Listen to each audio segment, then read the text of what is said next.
Good afternoon.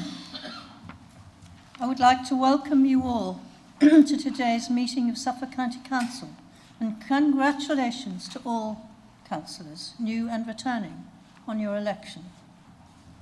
My name is Jessica Fleming. I'm Chairman of the County Council, and I will be opening today's meeting to the point when Council is invited to elect a new chairman for the 2026-27 municipal year. That is at agenda item 6. Today's meeting is being broadcast live. It's available to watch on the Council's website whilst we're in public session. A recording will also be available for viewing following the meeting. Members of the public and the press may also record, film or broadcast this meeting when the public and press are not lawfully excluded, in line with the Council's published guidance, and provided that due courtesy and respect are shown to others in attendance. Can I remind speakers to wait to be invited to speak before turning on your microphone? Please indicate that you wish to speak by raising your hand and waiting for confirmation from the monitoring officer, Nigel Innes, on my left. When you're speaking, please ensure you use the microphone and speak directly into it so that you can be clearly heard on the audio recording and the website. Please avoid holding papers or IT equipment in front of the microphone, as this affects sound quality. I would also please ask you to avoid talking with colleagues while speakers are addressing the chamber. We are not anticipating any emergencies this afternoon. Please familiarise yourself with the fire escapes and listen for any instructions in the event of an emergency. At the end of today's meeting, the chairman will request that councillors remain seated until you hear the gavel to confirm that the meeting has closed. And finally, may I remind you all to turn your mobile phones, laptops and any other IT equipment to silent if you have not already done so. The first item on today's agenda is Suffolk in Focus. I am delighted to welcome the Very Reverend Joe Hawes, Dean of St Edmundsbury Cathedral. Born in 1965 and brought up in London, Dean Joe studied at Durham University and trained for the priesthood in Oxford. He served his curacy in Clapham. Incumbencies followed in Barnes, developing a ministry with young families, restoring the church and building a community centre, and Fulham, a busy parish church, civic profile and lots of pastoral offices. Dean Joe took an MA in theology and politics in 2015, and to help him be a dean, a couple of mini MBAs in 2017 and 2021. In July 2018, Dean Joe was installed as Dean of St Edmundsbury and oversees the spiritual and administrative life of the cathedral community. He serves on the General Synod, representing the deans, and is a trustee of the United Society Partners in the Gospel. When not being clerical, Dean Joe loves hiking, Camino de Santiago in 2016, gardening, cooking, theatre, and scuba diving. Councillors, it gives me very great pleasure to ask Dean Joe to address you all. Over to you, Dean. Thank you, Madam Chairman, for that warm welcome. I am grateful indeed to have this opportunity to share a reflection or two on our collective duty of service to the people of this wonderful county. And in so doing, I'm honoured to be among the first to offer warm congratulations to councillors on your election or your re-election. As you all know so well, and some of you personally, faith plays an important and significant role in the life and well-being of Suffolk. We're firmly embedded in all communities and all aspects of urban and rural life. Like you, we serve and nurture diverse communities, and I hope together we will continue to work in our common purpose. Our wonderful new Bishop, Joanne Grenfell, made her maiden speech in the House of Lords last Monday. She began by reflecting on her pre-ordination academic research into the 16th century poet Edmund Spenser. Spenser was preoccupied with the idea of the common good in Elizabethan England. And Joanne asked the question, what might the common good look like today? Did the common good, I wonder, play a conscious part in your reason for standing in local elections? And if the common good did play that part, then what would you understand the common good to look like today in Suffolk? What might the qualities of the common good be? Why might it matter? Is it under threat? If the common good constitutes everything from policies, ethics, the social contract itself, which taken together will benefit the most people in any one given moment of history in a county, then it seems to me a couple of questions for you to reflect upon might occur. Imagine that you have a sort of spiritual, psychological backpack on your back with which you need to arm yourself for the next few years ahead. What might you put into that backpack that constitutes the virtues of the common good that will help you best serve the people of Suffolk? Serving the most vulnerable? Treating people equally? Setting an example of loving service? Bringing the best interests of our diverse county together? Ensuring that no one's left behind? Challenging any narratives of fear and hatred? Because working together, I'd suggest that we're all going to need those virtues of the common good more than ever over the next few years. And I think you know why. Because there's an increasing consensus that the ties of that common good that bind us together are fraying. Public perception of politics demonstrates that many in the electorate are disconnected or sceptical about the ability of hard-working politicians to get to grips with many of the key issues that face us in daily life. And that scepticism has led to an increasing disconnect between politicians and the electorate. You may already have heard it on the doorsteps. I was naively astonished the other day that our MP in Bury St Edmunds, like other MPs, habitually needs a bodyguard. We've become increasingly impatient as a nation and as a Western Hemisphere in an age of instant gratification, online convenience, same-day deliveries. We have become impatient with having to wait and more impatient with having to set aside our own imperatives or our own preferences in order that someone might have to be served ahead of us. And yet wait, we must. We must continue to wait on NHS waiting lists for housing, for the age when we can retire. And we're not happy about it as a nation and a county. And we tend to blame our politicians. Have we become ungovernable? 4 prime ministers in 4 years. The very nature of how we do politics is changing. There's a lack in institutions across the board. There's uncertainty here about how local and regional government will serve us in the future, all against the backdrop of an increasing sense of unease and fragmentation in our national conversation. So if I say this is an exciting opportunity for you on the front line of local government, I might be met by a hollow laugh, because you are tasked with delivering the common good in Suffolk in a profoundly challenging psychosocial context.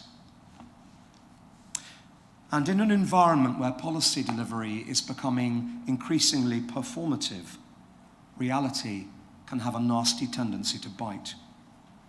So I get it. The task ahead of you is enormous.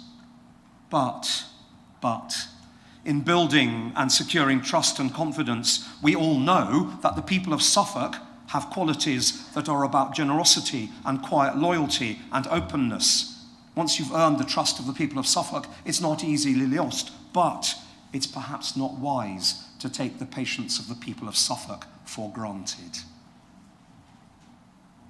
Now, faith groups are determinedly non-political, and we have to be mindful of the delicate boundaries we tread. But if I can offer just 3 very brief observations and you may already be familiar with them. I think you know you'll be under keen observation, more so given the universal reach of the media. Might I gently suggest that the people of Suffolk will be more impressed if they can see genuine collaborative efforts to work across political divides to deliver measurable benefits in a time of economic hardship for many. They'll be more impressed with working across the divides than in throwing things at each other across boundaries. Secondly, knowing how much the common good probably still matters, however frayed, can this new council start as it means to go on, with care and compassion and positive action? We may be less of a Christian observant country nowadays, but we remain a country founded on the principles of Christendom. Christendom has questions about who is my neighbour, what do I owe them? These are foundational to the common good and to a social contract under threat. And lastly, I invite everyone sitting in this chamber today genuinely to commit to listen to the better angels of our inner nature, resisting the scoring of points for political advantage, thinking always of the constituents who rely most upon you, the poor, the vulnerable, the older, the younger, the marginalised and the outsider. Because these two are the virtues of Christendom, and they're no less relevant today than they were when the carpenter's son proclaimed them on a Judean hillside over 2,000 years ago. If those fabled Suffolk qualities of quiet resilience, decency, loyalty, modesty really are true, then we're all going to need them over the next few years of a stormy political, social, environmental landscape. Let Suffolk reflect those good qualities in its political leaders, public servants, humble in service, working for the common good. And I will make a start by saying that I and other faith leaders across Suffolk wish you every success in the challenges and opportunities you face. We are here to support you, and we will be praying for you, because I think you're going to need it. Thank you.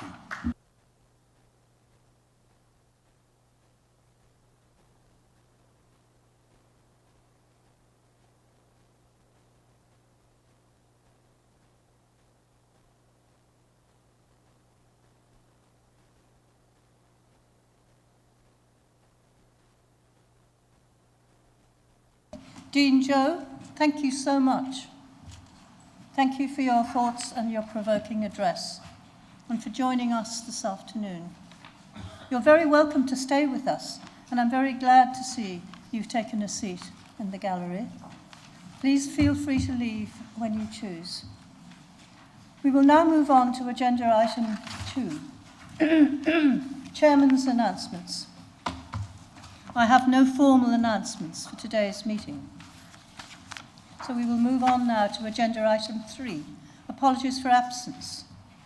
Apologies received in advance are displayed on the screen. No apologies have been received. Does anyone have any further apologies for noting? Thank you. Let us move on to agenda item 4, declarations of interest and dispensations. I would like to remind you that all members of the Council have received written notification from the monitoring officer confirming they have been granted a standing dispensation for a period of 4 years to allow them to speak or vote on matters relating to devolution and local government reorganisation. Do councillors have any other interests to declare in respect of today's agenda? I don't see anyone's hand. Thank you. Let us move on to agenda item 5, which is the minutes of the previous meeting. If any councillor who was present at that meeting wishes to comment on the accuracy of the minutes, please indicate to the monitoring officer that you wish to speak.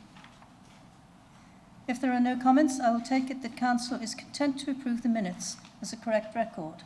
Thank you, councillors. Let us now move on to agenda item 6, the election of chairman. Following the election of the new chairman, he or she will make the declaration of acceptance of office. But before then, I am going to say a few words as chairman, as outgoing chairman, about my last year.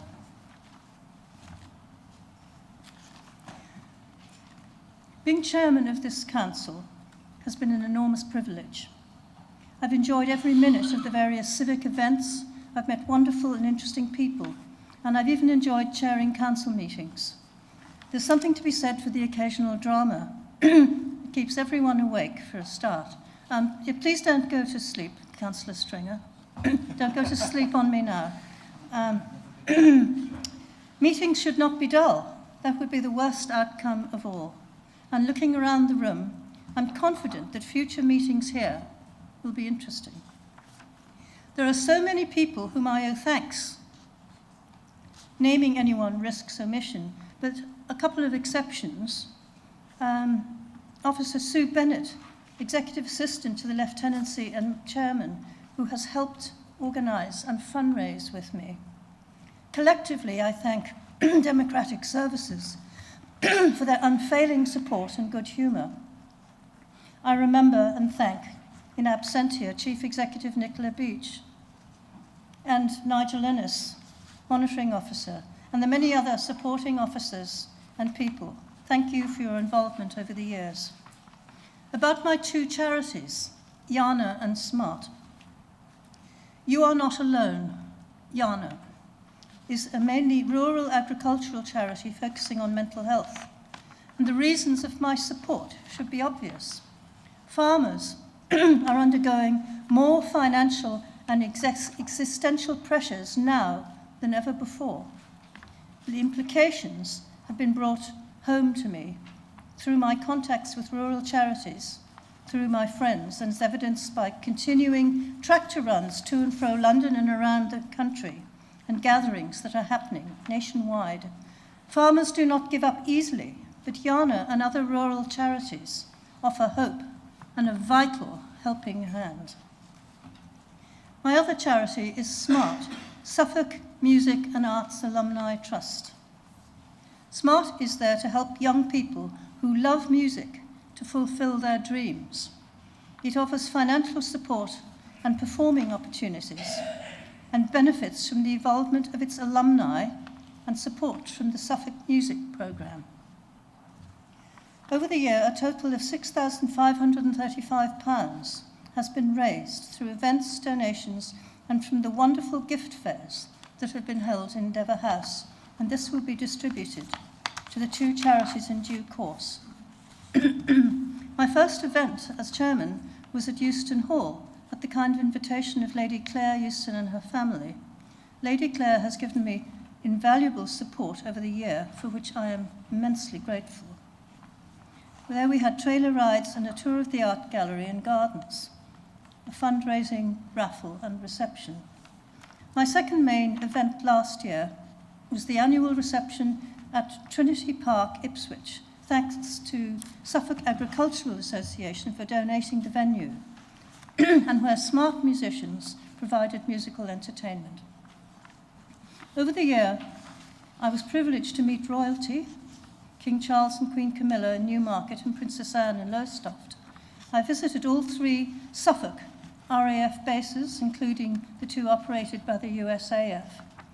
I attended citizenship ceremonies, awards for enterprise, charities and volunteering work, and learned about some very impressive businesses that are thriving here in Suffolk. I visited the Eastern Education Group in Bury, including West Suffolk College and Abbey Gate Sixth Form. And I saw firsthand the magic of learning both practical skills, carpentry, building, etc., hands-on, and cutting-edge IT-based virtual technologies, such as you would see in a James Bond film. Also, I've been a frequent attendee at services in various churches and cathedrals, including Bury St Edmunds. One of my most recent engagements I'm going to mention, so bear with me. This was a meeting in Newmarket, the case for Newmarket, at the Horse Racing Museum. where prominent leaders in this nationally important industry gathered. And I tell you about this as an example. What was said there was important. The racing industry does not operate in isolation, as neither do most significant industries and businesses. It is linked with others, such as the British Racing School, the training of veterinarians, and research into contagious animal diseases. At Rossdale's Equine Hospital, horses are sent for complex treatment from all over the world. It is also the headquarters for the British Veterinary Association. Sadly, Cambridge University recently lost its veterinary training school, very unfortunate, and a bit of a blow to the practical and mentoring aspects of the veterinary profession. I'll also mention farriery, shoeing, an essential skill, but more young apprentice farriers are needed. Economically, Newmarket's racing industry brings overseas investment to the UK. It fosters good relations with other nations, for instance, Ireland, important, and provides a wide variety of employment opportunities. However, there are threats to its future. Most critically, from land use change in the hinterland. That is, from large-scale solar farms, poorly sited and overscaled housing projects, and from the rumoured new so-called forest city. In conclusion, there's a lot going on in Suffolk behind the scenes, a lot of inspiring stories of skill and enterprise, initiatives to improve educational standards, encourage satisfying jobs and prosperity. They're all there in our county, but they need to be nurtured and valued. And to the next administration, I would ask you to look after this county and look after the countryside. Support enterprising individuals and businesses. Let them go and they will thrive. The civic side of life is very important and runs along somewhat seamlessly and independently from the travails of local government. And long may that last. Thank you, and the best of luck to everybody.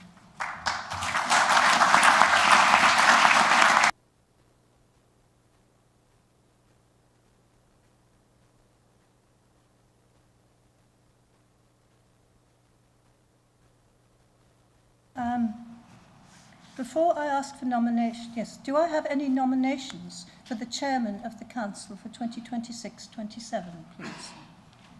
Councillor Hadwell. Madam Chairman, it gives me great pleasure to propose Louis Busuttil as the next chairman of Suffolk County Council. A long-standing and well-respected champion of all things Mildenhall, Louis has made it his political passion to promote the importance of local community, clear and transparent decision-making, and a strong commitment to getting things done on the ground for the people and the communities he has served over the years. He is no stranger to this chamber, having previously served as Vice Chairman of the Council from October 2020. He has also held roles as Vice Chairman of the Audit Committee, sat on the Education Transport Appeals, and served as Deputy Cabinet Member for Highways. He therefore understands well the Council's customs and how everything works. He will also be an excellent representative of every councillor in this chamber at civic events across the country in the year ahead. I'm confident he will carry out the role with fairness and good judgment, following in your footsteps, Madam Chairman, and keeping us all in good order. I commend Councillor Busuttil to the Council. Thank you. Thank you very much, Councillor Hadwin. Do I have a seconder, please? Councillor Faircloth-Mutton. Thank you, Madam Chairman. It is a great honour to second Councillor Busuttil as Vice Chairman of the Council in the year 2026-2027. As Councillor Hadwin has rightly said, he has the experience of previously being Vice Chairman, and he will be an excellent ambassador for Suffolk going forward. I know Councillor Busuttil in a team working capacity. He is somebody who is deeply humble and incredibly helpful, and I know that that will be welcomed incredibly by all residents in Suffolk and indeed outside of Suffolk in all of his duties. Thank you. Thank you. Are there any other nominations? I don't see any. Is it the wish of Council to agree the nomination by general affirmation? Good. Then I am pleased to announce that Councillor Louis Busuttil is duly elected Chairman of Suffolk County Council for the municipal year 2026 to 27.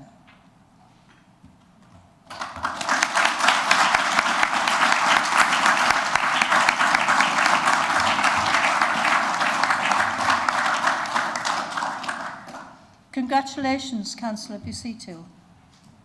I will now present you with the badge of office.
I, Louis Busuttil, having been elected to the office of Chairman of the Council, hereby declare that I take upon that office upon myself and will duly and faithfully fulfil the duties of it according to the best of my judgment and my ability.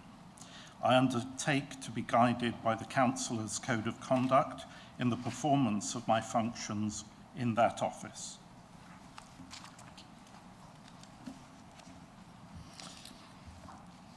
Thank you, Councillors, for placing your trust in me today. It is a great honour to be confirmed as Chairman of Suffolk County Council, and I am proud to take on this role in the service of the Council and the people of Suffolk. I am very grateful to everyone who has supported me, and in particular to Michael Hadwin and Philip Faircloth-Mutton for their kind words. I'd first like to pay tribute to our outgoing chairman, Councillor Jessica Fleming, and our vice chairman, David Roach, for the commitment and dedication that they have shown over the past 12 months. As we have heard, Councillor Fleming has represented this council with distinction across the county at civic, community and business events, giving so generously of her time. I would also like to congratulate her on the outstanding work that she has done in raising both funds and awareness for her chosen charities, Aiano and SMART, and I'm delighted that the events held in support of them were such a success. In addition, I'd like to thank both Councillor Fleming and David Roach for their many years of service to the communities as councillors, as they now retire from that chapter of public life. I'm very much looking forward to the year ahead, both in chairing our council meetings and in serving as the council's civic representative. It will be a privilege to meet and engage with so many people and communities across Suffolk, including council staff, local businesses and charities, and to learn more about the many strengths and achievements of our county. I already know the year ahead will be a busy and rewarding one, as the diary is beginning to fill very quickly. Finally, it is one of the great privileges of this office to nominate a charity to support during the year, and I am pleased to say that my chosen charity will be the Suffolk Accident Rescue Service, SARS. They're an extraordinary group of volunteers who work alongside the East of England Ambulance Service, providing enhanced medical care at the scene of serious accidents before a patient reaches hospital.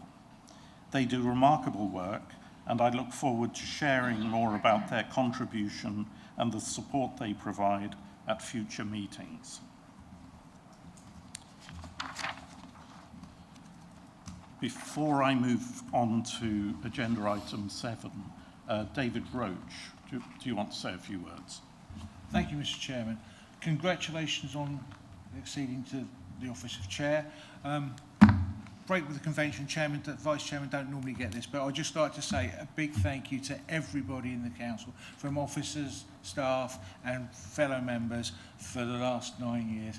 It's been a privilege, it's been an honour. I wish you all the very, very best in your endeavours in looking after our great county. Thank you.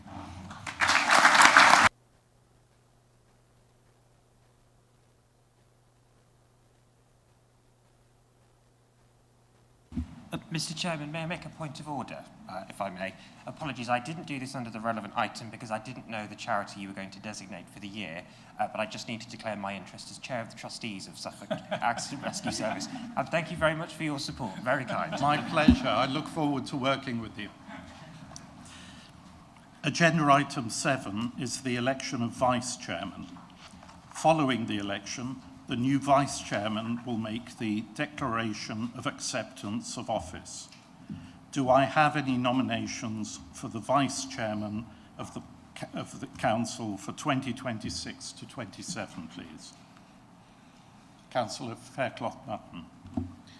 Thank you, Mr. Chairman, and congratulations on your elevation to high office. I would like to nominate Councillor Kerry Turner for the position of Vice Chairman in the municipal year. I've come to know Kerry very well in the last few months. I was her agent in the recent elections. During that time, I've learned much about Kerry. Like many people in Suffolk, Kerry is a self-employed small business owner with refrigeration units along with her family.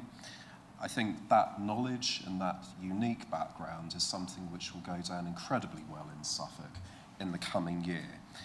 During the time that I've worked with Kerry, she has a fantastic listening skill, and I observe that on the ground with residents and indeed in her own division and also in other divisions. Being the team player that Kerry is, she is somebody that goes out and helps others, not just expect people to help her.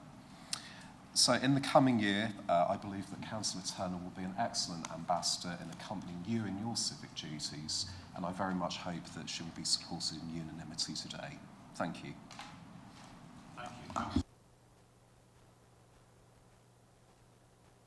Do I have a seconder, please?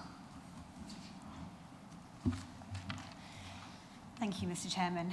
I'm very happy to second the nomination of Councillor Turner as Vice Chairman of the Council. I first met Councillor Turner about 2 years ago at a training session led by Councillor Hadwin. Since then, we have worked together, campaigned together, and she has become a good and trusted friend. She will be a diligent and conscientious Vice Chairman. Thank you. Thank you very much, Councillor. Are there any other nominations?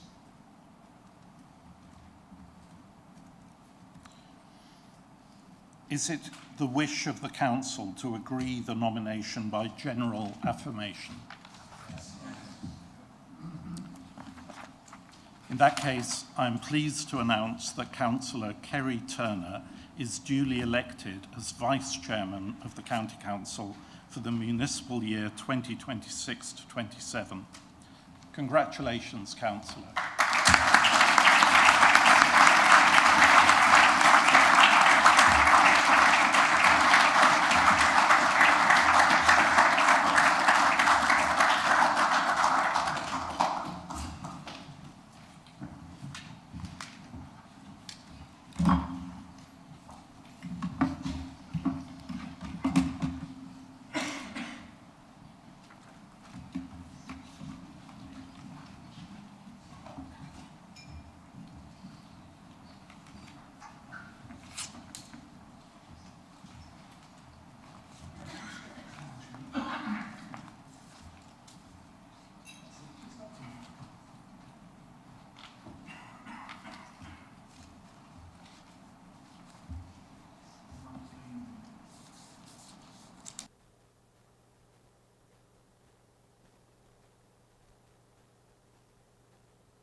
Agenda item 8.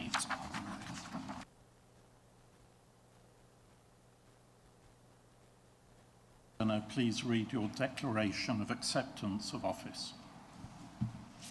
I, Kerry Turner, have been elected to the office of Vice Chairman of the Council.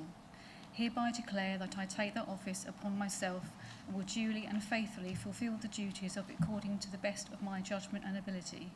I undertake to be guided by the Council's Code of Conduct in the performance of my functions in that office. Thank you, Kerry.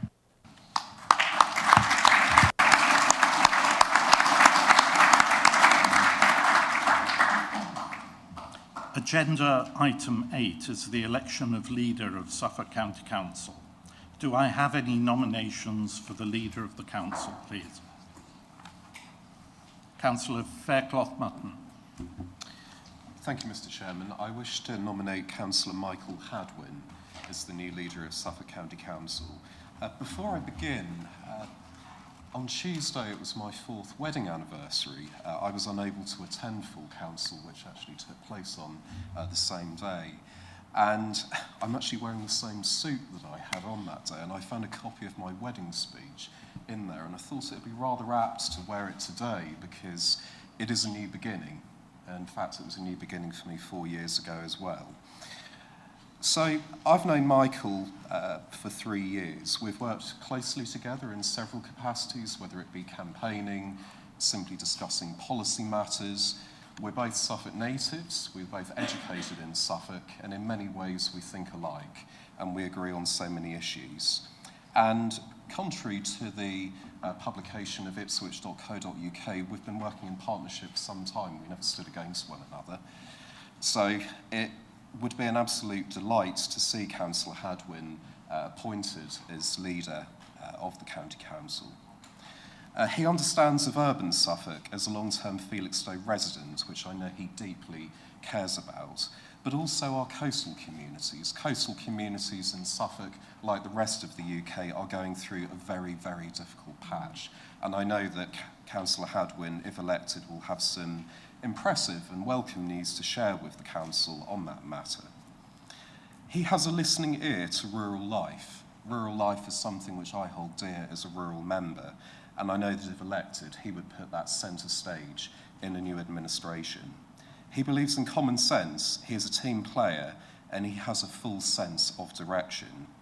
Councillor Hadwin has been in the engine room of Kent County Council, which succeeded in a lower than average national council tax increase of 3.99%. Now it's time to ramp up the engine in Suffolk as well and believe in that real change and elect Councillor Hadwin to this great office of Leader of Suffolk County Council. Thank you. Thank you.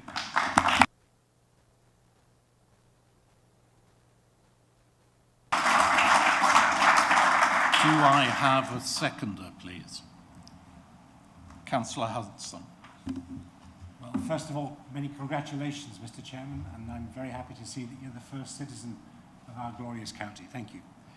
It gives me great pleasure to rise today and to really thank and to congratulate Michael, Councillor Hadwin. We wish him every success. It's a heavy duty because to run the council, all the funds, and the great sense of responsibility for all the people that work here, that will work here, and for all those that did work here. And for anyone that's held those positions of responsibility, our feelings are with you today, Councillor Hadwin, and we think of your family and the support that you owe to them and the thought that you'll give to them, but more particularly to the people of Suffolk and those who back you to the hilt, at least on this side of the chamber today. Many congratulations. I'm very happy and privileged to promote you accordingly and commend you.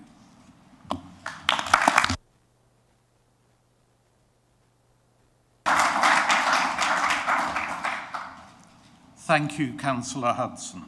Are there any other nominations? In the absence of any other nominations, is the Council content to agree the nomination by general affirmation? Sorry, point of order, Chairman, and congratulations. Under Rule 8.3.13 of our Council's Constitution, there is no preclusion to debate on this item. So is the Chairman willing to allow members to speak on this? I've been advised that I can use councillor discretion to decline this, your suggestion, and also on the basis of precedent. This has never happened before. Councillor Rout. If I could just reiterate the point of order, Mr. Chairman, there is indeed precedent. In the 2021 council meeting of this authority, the then chairman, the late Councillor Graham Newman, invited any councillor who wished to speak. And if you're going to decline that, I'd like it recorded in the minutes that we think that you have gone against the Constitution. It clearly states when the rules of debate are suspended and when they are not. In this instance, it is silent, and therefore the inference is the rules of debate are live and stand. Do we have any other nominations? Yes, Councillor. I also would like to speak, as my colleague Councillor String and Councillor Rout have said, it is within the Constitution, it is our right. So are you withholding the rights of the Constitution?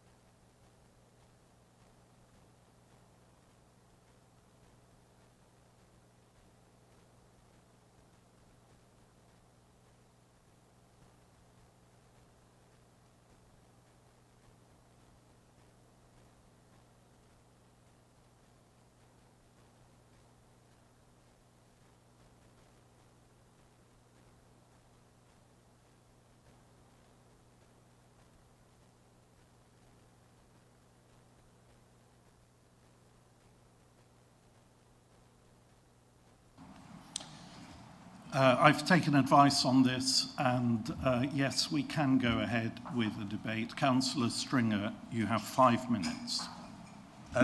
Thank you, Chairman, and thank you for allowing members to speak on this very important appointment.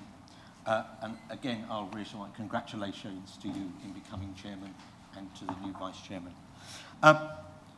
Before I say what I'm going to say, I have absolutely nothing against Councillor Hadwin, but I have 3 serious reservations about this proposal.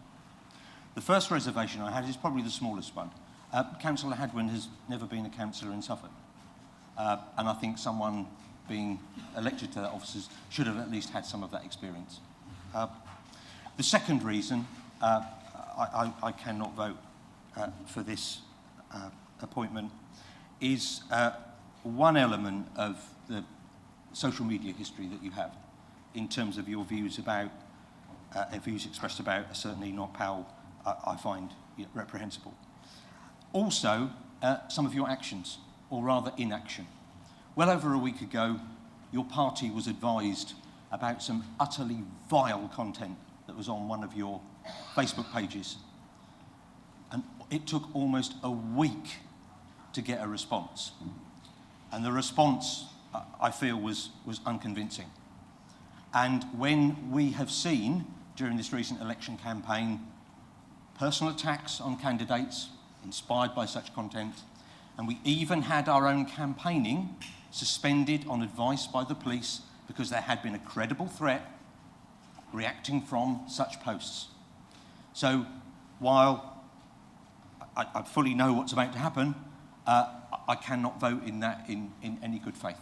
But I do that in the spirit of respect for you as being an elected councillor. Thank you, Chairman, for allowing me to speak.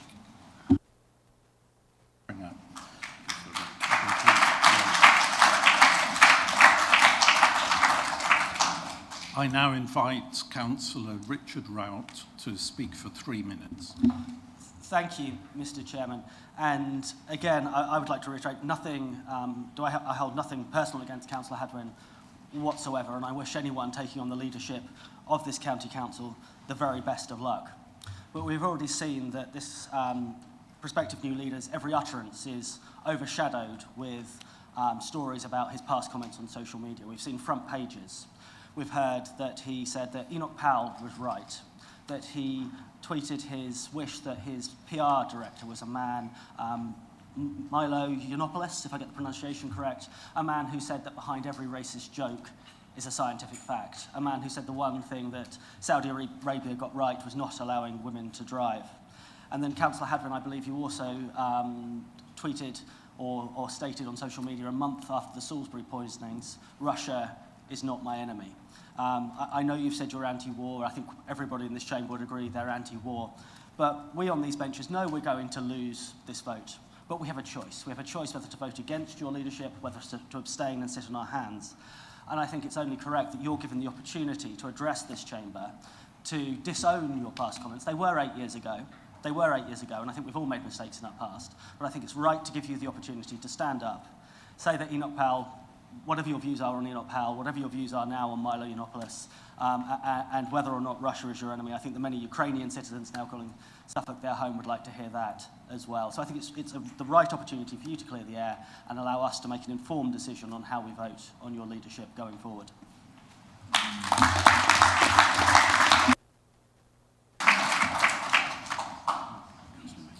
Councillor Faircloth-Mutton. No, sorry. No, first of all, we're going through the list. So next is Councillor Mason. Beg your pardon. Councillor Mason. Thank you, Chair. Firstly, I'd like to congratulate you, Chair, on your appointment and Councillor Hadwin on his nomination for leader of Suffolk County Council, and also recognise the significant electoral success achieved by Reform UK of the recent elections. Whatever political views members across this chamber may hold, the electorate has clearly delivered a strong message, and many residents are frustrated about infrastructure, public services, condition of roads, and growing sense that politics has at times become disconnected from everyday concerns. However, Chairman, governing Suffolk County Council is not about slogans, rallies, or national political branding. It is about the delivery of highly complex public services to vulnerable residents across the county. Having observed much of the election material distributed across Suffolk during the campaign, much of which was focused heavily on national political personalities and Westminster grievances, there is perhaps a small part of me that is surprised that Nigel Farage isn't stood there himself, sitting in the chamber today. At times it was difficult to actually see anything about the candidate themselves in this reform election material. Vital services such as adult social care, children's services are not abstract political debates, they are real-world operational responsibilities with legal, financial and human consequences. And I know, having spoken to many residents during the election period, that there is genuine nervousness about the increasing harsh and divisive tone but can sometimes emerge with recent political debate in the media, online, and in our communities. Leadership matters. Judgment matters. And some of Councillor Hadwin's past social media activity, online commentary, has understandably not only raised eyebrows, but more importantly, raised concerns across communities amongst residents who value respectful and responsible public debate. Campaigning is often boiled down to simple messages and slogans. Governing requires complexity, compromise, patience, detail, and I also believe empathy. And governing also often confronts you with statutory duties, procurement law, financial constraints, consultation requirements, and operational realities that are far less forgiving. So whilst I congratulate Councillor Hadwin on his nomination and recognise the democratic mandate Reform UK have secured, I do think residents across Suffolk will rightly expect reassurance that this council will continue to be conducted with seriousness. I have doubts about the suitableness of this appointment. Thank you.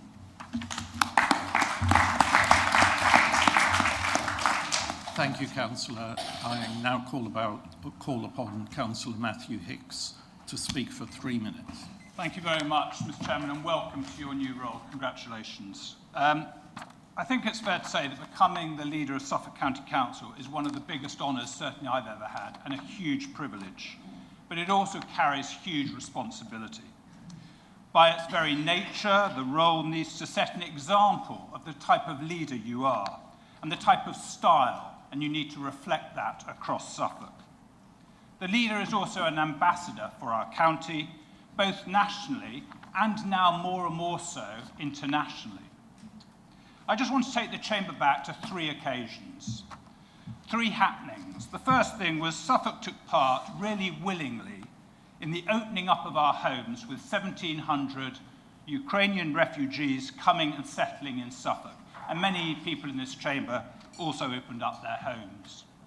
The second point was I had the honour of being involved with an MOU with the Poltava region of Ukraine, where we did a MOU around agriculture, IT, and education.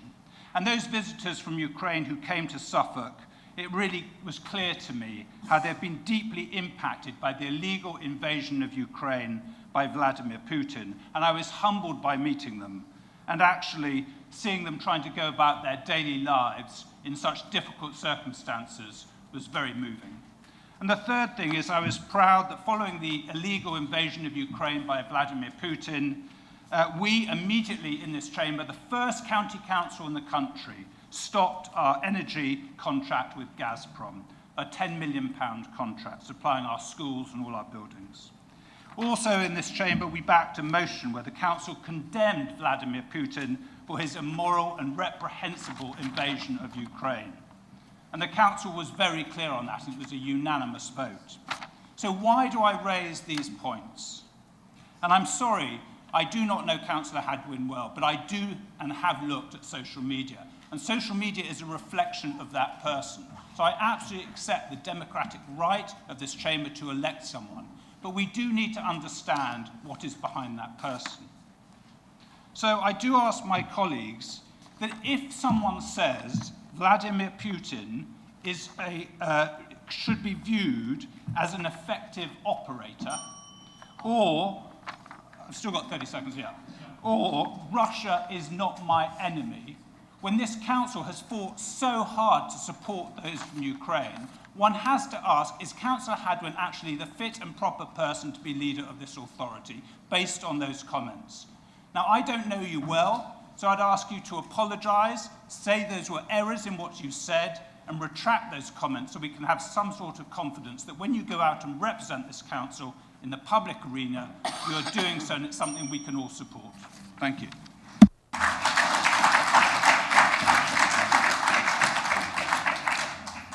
Thank you, Councillor Hicks. I now move back to the proposer, Councillor Faircloth-Mutton, to conclude this debate. You have 3 minutes. Thank you, Mr. Chairman. I certainly won't take 3 minutes. I think that it's been very, very clear in my earlier speech that Councillor Hadwin will make an excellent leader of this council. It is a hyper-local job, and I think that is what we need in the current role. It is about getting the things done that our residents have been expecting us to do for many, many years. And now is the time to finally change this and elect somebody who can do that job. And I full-heartedly support Councillor Hadwin as the best man to do that job. Thank you. Thank you.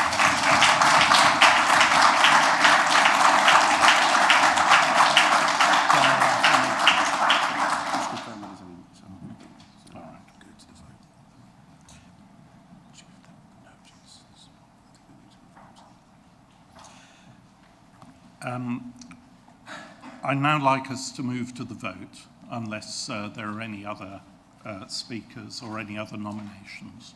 No further speakers. It's closed. The debate is closed. So let's move to the vote.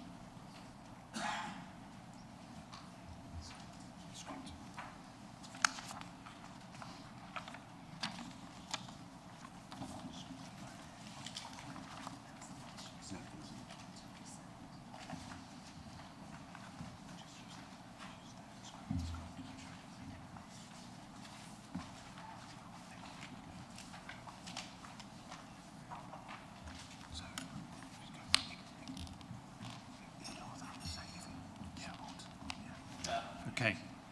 Sorry, point of order. Sorry, it's me. Councillor Rout did ask Councillor Hadwin if he wanted to disassociate himself from the comments, and I think we should actually give Councillor Hadwin the opportunity to do that if he so wishes. Thank you. That won't be necessary. I would like to move to a vote. Don't press anything on your touch screen just yet. And then if you support the election of Councillor Hadwin to being leader, please vote yes. And if you oppose his election, please vote no. And you also have an option to abstain. Okay, if you can please make your votes.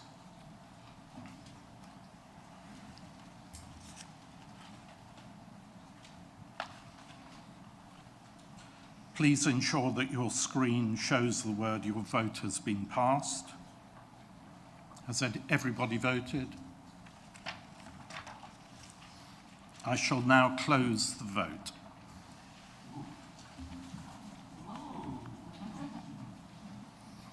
So with 38 councillors voting in favour of the selection of Michael Hadwin as our leader, as opposed to 27 who voted against and 2 who abstained, it is with pleasure that I announce Councillor Michael Hadwin is duly elected as the leader of Suffolk County Council.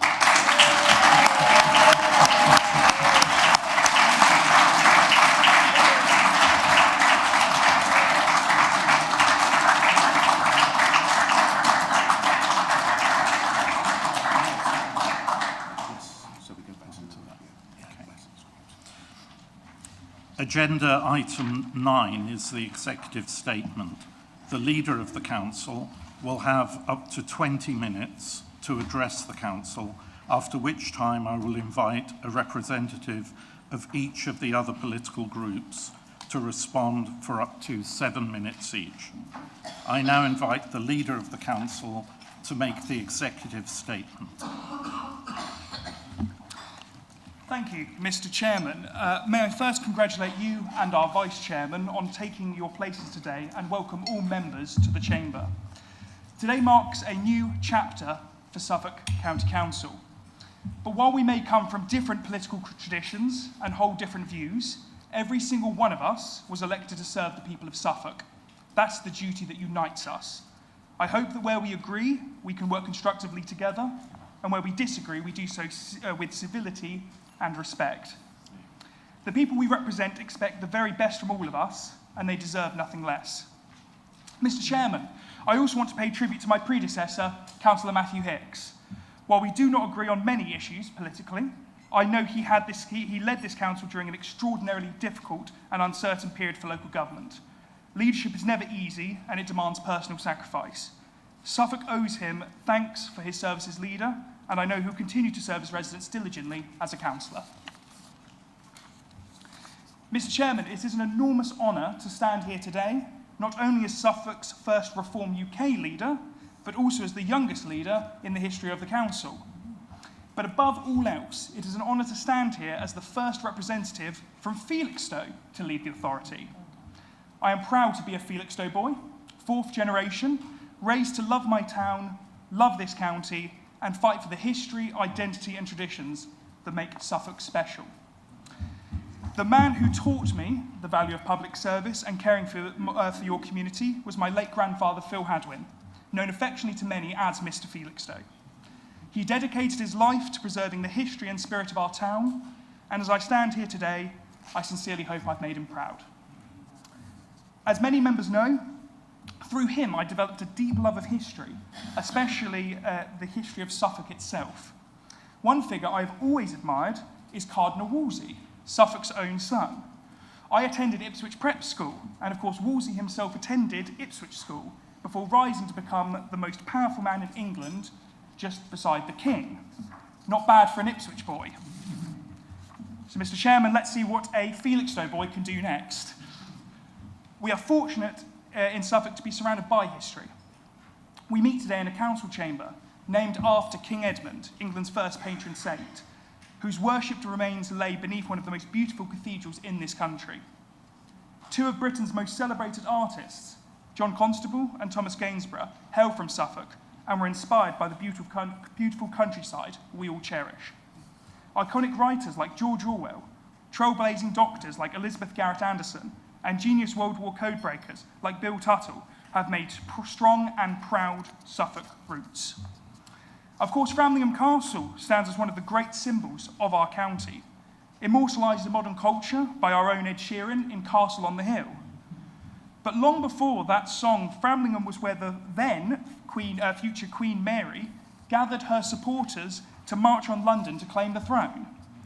Mr. Chairman, history has a habit of repeating itself. Therefore, I suspect before too long, men and women from Suffolk will march under turquoise banners to Westminster once again.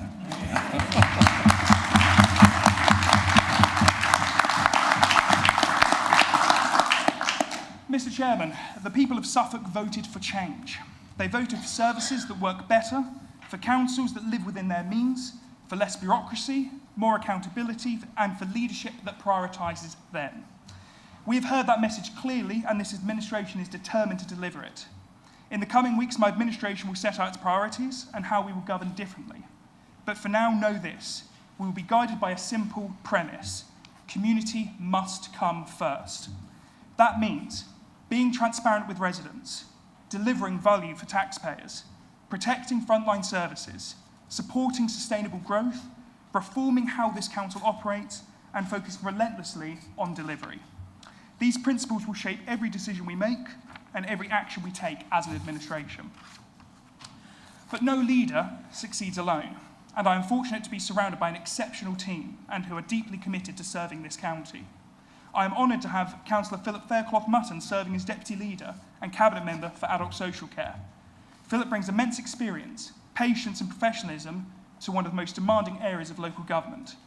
Adult social care faces growing pressures across the country, and we must find ways to manage those pressures responsibly while always protecting frontline services and the dignity of those who rely upon them. Taking on the finance, economic development and efficiency brief is Councillor Vicky Armstrong. Vicky's financial background and attention to detail will be invaluable as we ensure this council delivers value for money and operates responsibly, because we must never forget that every pound we spend belongs not to us, but to the people of Suffolk. Supporting children and young people is among the greatest responsibilities any council holds. I want to make this absolutely clear today with you all. This administration will never play politics with children. Councillor Simon Aalders will lead Children's Services, and I am proud to have someone of his integrity, intellect and experience in local government overseeing such a vital area. Alongside him, Councillor Tony Gould will oversee education and SEND. His experience and understanding of the challenges facing families will be invaluable as we continue improving services and ensuring no child in Suffolk is left behind. Mr. Chairman, If there was one issue we heard more than any other on the doorstep, it was the condition of our roads. People are tired of potholes becoming a normal part of everyday life, and frankly, so am I. We refuse to accept crumbling infrastructure is inevitable, and this administration is determined to get Suffolk moving again, safely and properly. Councillor Christopher Hudson, a veteran of this council, will lead on transport and highways, and I know he shares both my frustration and my determination to finally get a grip on this issue, and I can think of no better champion. Councillor Tristan Gale will oversee planning, devolution and the fire service. Tristan served this country with distinction for more than 2 decades, and public service is central to who he is. His diligence, discipline and commitment will serve Suffolk extremely well. Taking on the newly created brief of coastal affairs, communities and public health is Councillor June Mummery. Few people have fought harder for our coastal communities or our fishing industry than June. She has been a tireless champion for our communities, and I know she will continue that fight in this important role.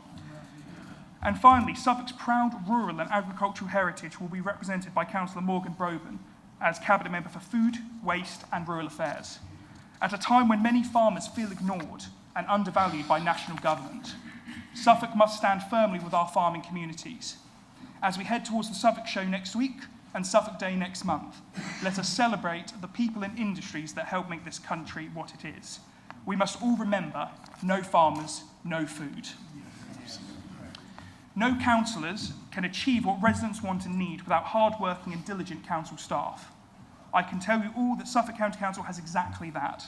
I want to thank them now for everything they do to make Suffolk better every day, and I look forward to working with them in the coming months to deliver even more. Mr. Chairman, while I am excited about what this administration can achieve, we must also speak honestly about the challenges ahead. One of those challenges is the current proposal for local government reorganisation. The proposal to divide Suffolk into 3 unitary councils risks weakening services, increasing costs, and undermining the historic identity of our county.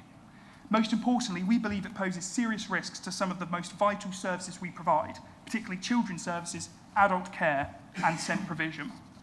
Residents did not ask for this upheaval, nor do they want it, and it is our duty to examine every option available to fight and to protect the county we serve. Following discussion with other councils and with our officers, I believe there are serious concerns that must be addressed and strong grounds for a challenge, which this administration will set out in the coming days. Mr. Chairman, there will be difficult decisions ahead. There will be moments when we are tested and moments when we undoubtedly face criticism. But I give this chamber and the people of Suffolk this commitment today. This administration will always put Suffolk first. We will work hard. We will be honest with residents. We will respect taxpayers' money. And we will give ourselves fully to the responsibility the people of Suffolk have entrusted to us, because Suffolk deserves nothing less. So I thank you, Mr. Chairman, and every member of this chamber for your service to our county. May we all approach this responsibility with humility, decency, and compassion. Thank you, and God save the King.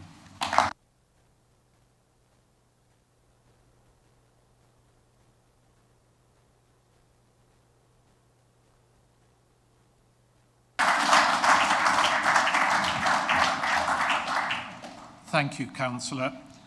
I now invite a response on behalf of the Green Group from Councillor Andrew Stringer. Andrew, you have 7 minutes. Thank you, Chairman, and for the second time, congratulations on your new post. I'm sure you'll conduct it with honour and integrity, and look forward to working with you. Thank you, Councillor Hadwin, for your statement.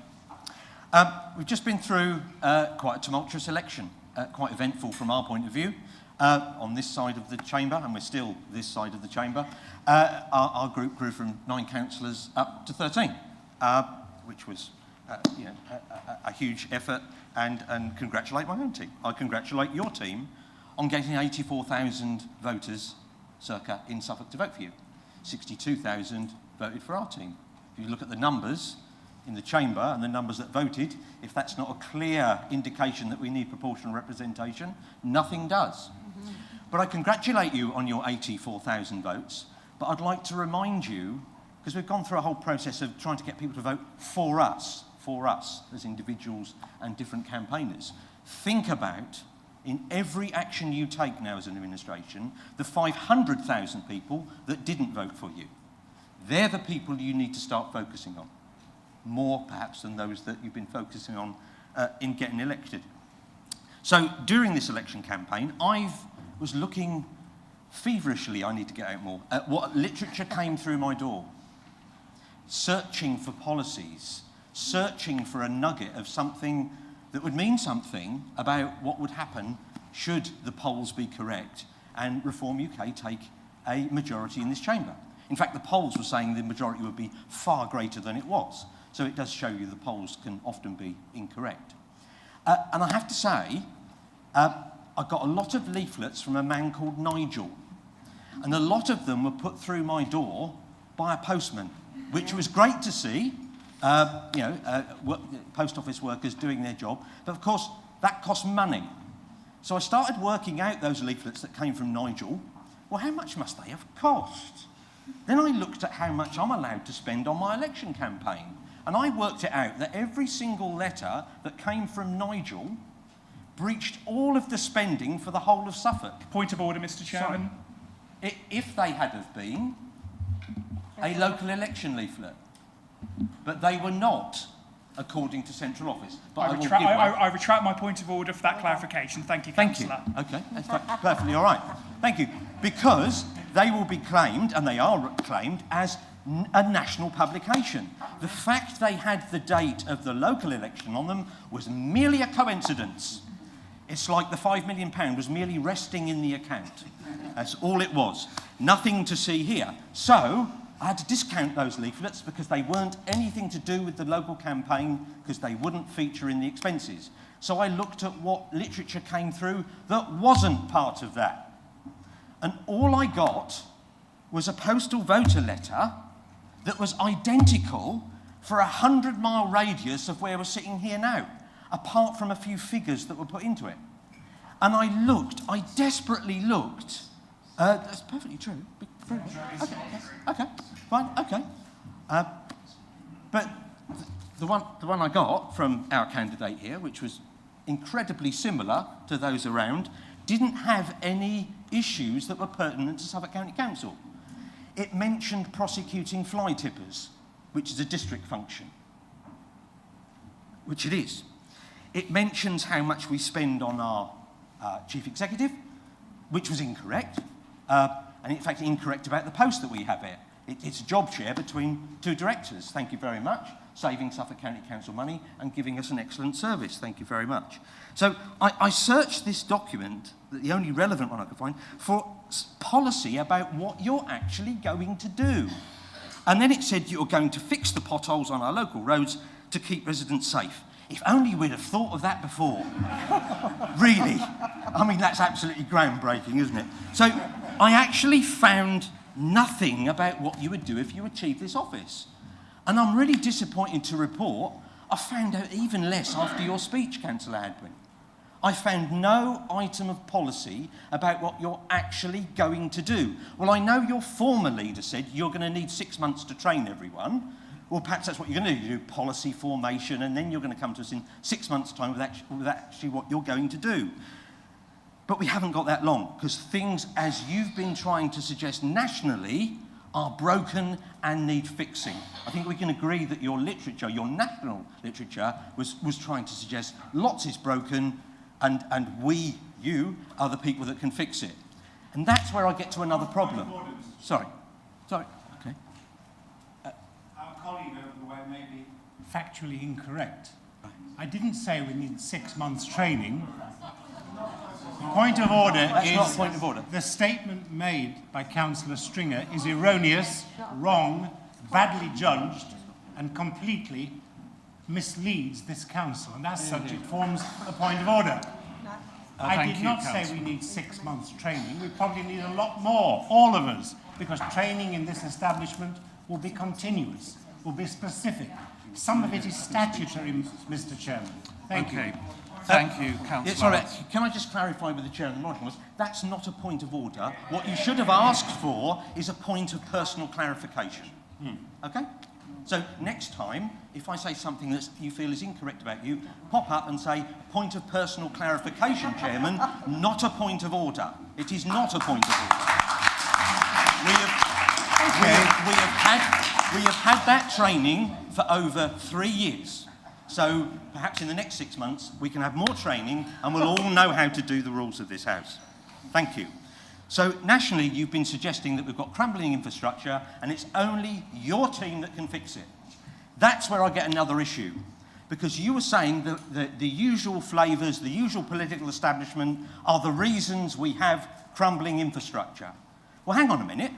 10% of you elected over here sat over here in previous Conservative administrations. The very political establishment you are saying that broke everything. It's rather like having a plumber coming in to mend your toilet. He smashes your toilet, drills a hole in the roof, breaks your central heating, then you invite him back to repair it all and pay him twice. I mean, why would you suggest that more austerity is going to fix 14 years of austerity? I don't understand, and I fear neither will the public. So, I wish you very well, and we will work with you using the experience that we've got on this side of the chamber to fix whatever is broken in Suffolk. Yeah. But be really, really careful that you end up breaking things that are already working well. Thank you, Chairman, and thank you for my time. Thank you.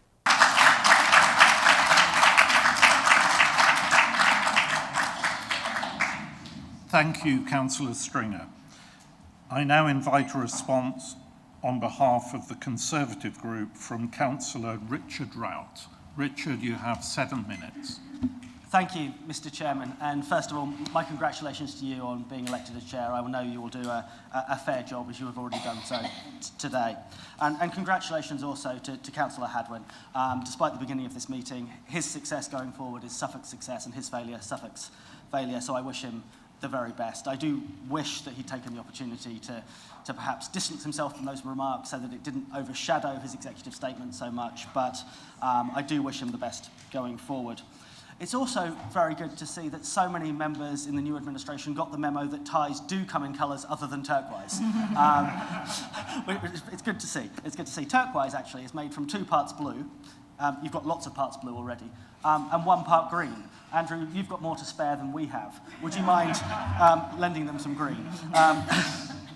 But it's clear in the chamber today that Reform took many of our seats. They took some of our former councillors.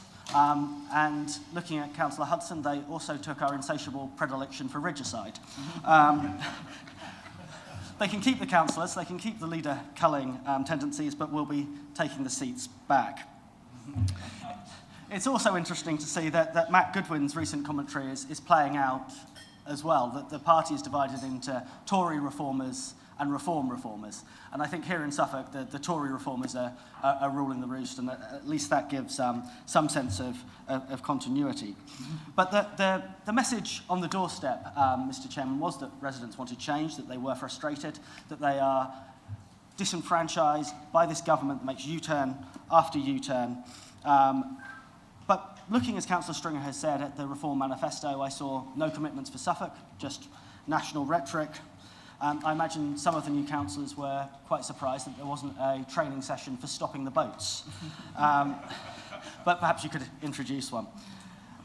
Mr. Chairman, for those of us now in opposition, there is comfort in the fact that Reform are being found out quickly where they do lead, and losing around 10% of their councillors in the first year. And why are they being found out? It's because the difference between what they say on the doorstep and what they say in leaflets and the truth is being quickly exposed. Look at Councillor Hadwin's former home in Kent. They issued a press release in February claiming £100 million in savings. And as ever, the truth was very far from this. And I think even Kent now have tried to retreat from that statement and started referring to reprofiling future spend rather than savings. They're very different things. They're very different things, Councillor Hadwin, because the clever trick that Reform are playing is that they try to cancel long-term capital spending and then portray it as a saving. It's like saying, I'm going to buy a Ferrari. Oh, no, I'm not. I've saved £400,000. And this is the trick they play. They try to, I think, repay, and you'll know this better than me, Councillor Hadwin, £50 million worth of debt 41 years early, and claimed that that had saved around £670,000 a year in debt interest. What they didn't mention was that if that money was invested, it would have made around £2 million per year in interest on the money they used to pay it back. So in fact, it represented a net loss of £1.3 million a year. They scrapped the move from one HQ to another, but failed to realise that would cost them more in maintenance costs on the old building. So time after time, Mr. Chairman, Reform are cancelling theoretical spending, but imposing day-to-day costs on their administrations. And I fear the same thing will be the case here in Suffolk. I've already heard, I think, Councillor Hadwin, your concerns around the energy savings spend at this council, or the decarbonisation spend, as it was once termed. But written into that programme is the fact that it must make in-year savings. So it will only be spent if the savings from it exceed the cost of borrowing. Cancel that, and in effect, you are adding to the revenue spend. But there's other worrying trends emerging from reform councils, Mr. Chairman. It's the cancellation of scrutiny committees, the banning of the press, and I think we've seen that in Ipswich as well, where members were told they could not speak to the local press at the count. I just hope, Mr. Chairman, and Councillor Hadwin, under your leadership, that we will still see here in Suffolk proper scrutiny of the administration. And I was pleased to see, actually, that Councillor Ewart will be taking on the chairmanship of scrutiny. But I do hope those meetings will continue properly here and not be cancelled as they have under other reform administrations.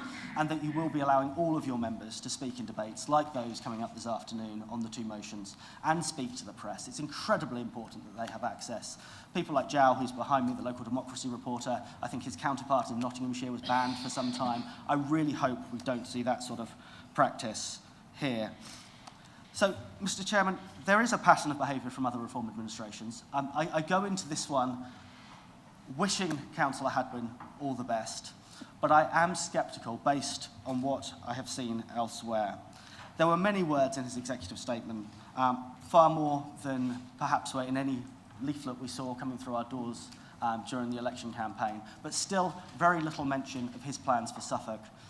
I do hope we hear more of those going forward, but we, on these benches, will continue to hold him to account on the promises that he makes. Thank you.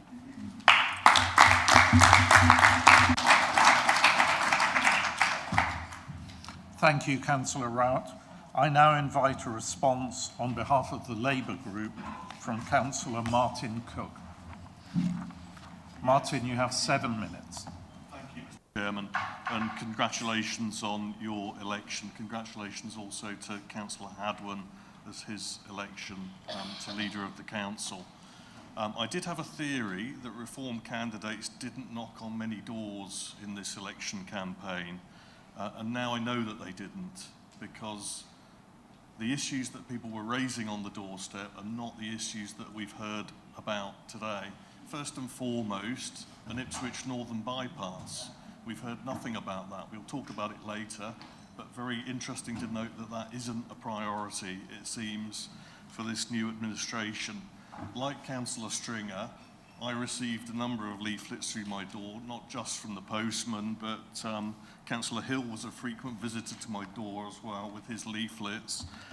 One of them, I think it was referred to earlier, talked about the council's debt of 756 million and money spent on debt interest. I haven't heard any proposals about what was going to be done about that. So what was the purpose of that leaflet in raising that issue, if not to do something about it? We've heard nothing on that whatsoever. Councillor Hadwin and his new Reform administration, on the other hand, seem hell-bent on the moment they've taken office spending an estimated £100,000 or more on challenging the decisions on local government review, which is not something that I think is supported by the general public. I think that the general public want to see decision-making taken closer to communities, not to be kept far away from them, and they do not support, I believe, a county-wide authority. So we'll also be watching to see what happens under the name of this new Reform administration, and we'll be holding them to account also on their decisions. Thank you.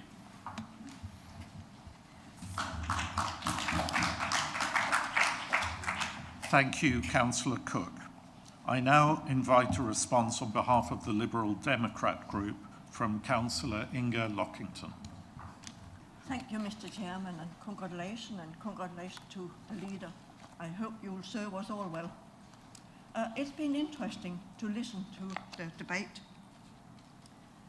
and it's interesting to hear what Reform has had to tell us about, because like somebody else has mentioned here, residents certainly received a lot of information from Farage.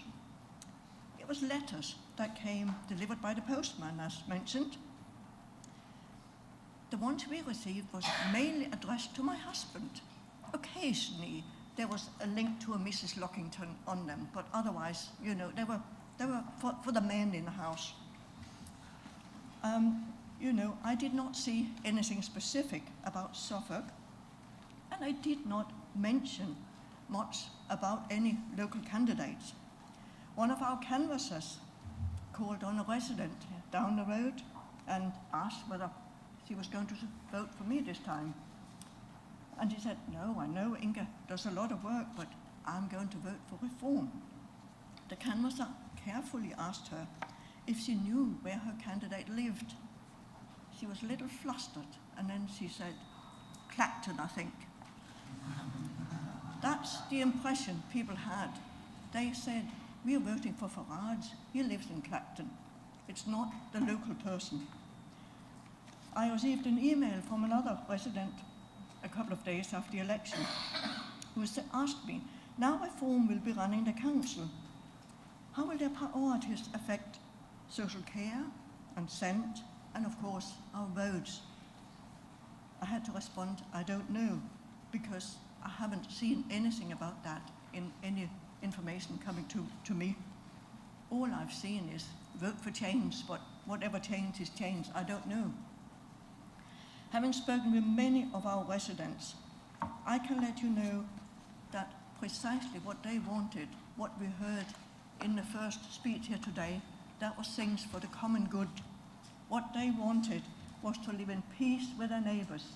They wanted to live in a good street, they want their street to be kept clean, and you know, everybody just want to get on with everybody else. We don't want to live in a world where we have to sort of dislike other people. I'm one of these, as you could probably hear when I talk, one of these foreigners who arrived on a boat. Okay, it was a ferry boat landing at Paris many, many years ago. I was born in Denmark simply because my mother gave birth to me in Denmark. None of us choose the country we're born in, so please remember that. I've now lived in Suffolk for over 30 years, and it's a lovely place. We've heard something about rural Suffolk, and I understand rural Suffolk because I grew up on a small farm in the north of Denmark. I understand rural life, but now I live in Ipswich, and we must not forget our people who live in our towns and cities. There's Ipswich, there's Lowestoft, there are many places which are built up areas, and they have their own issues which we need to deal with.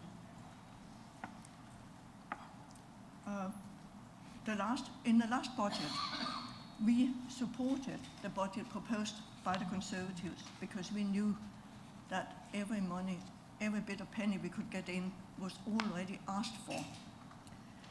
When you start to look at savings, as you said you want to do, please don't forget that there are many of these savings you may be looking at that some of our residents really depends on. Please don't forget our family carers. If our family carers are not supported, they might give up caring, and then you will end up with a far higher burden and a far higher cost.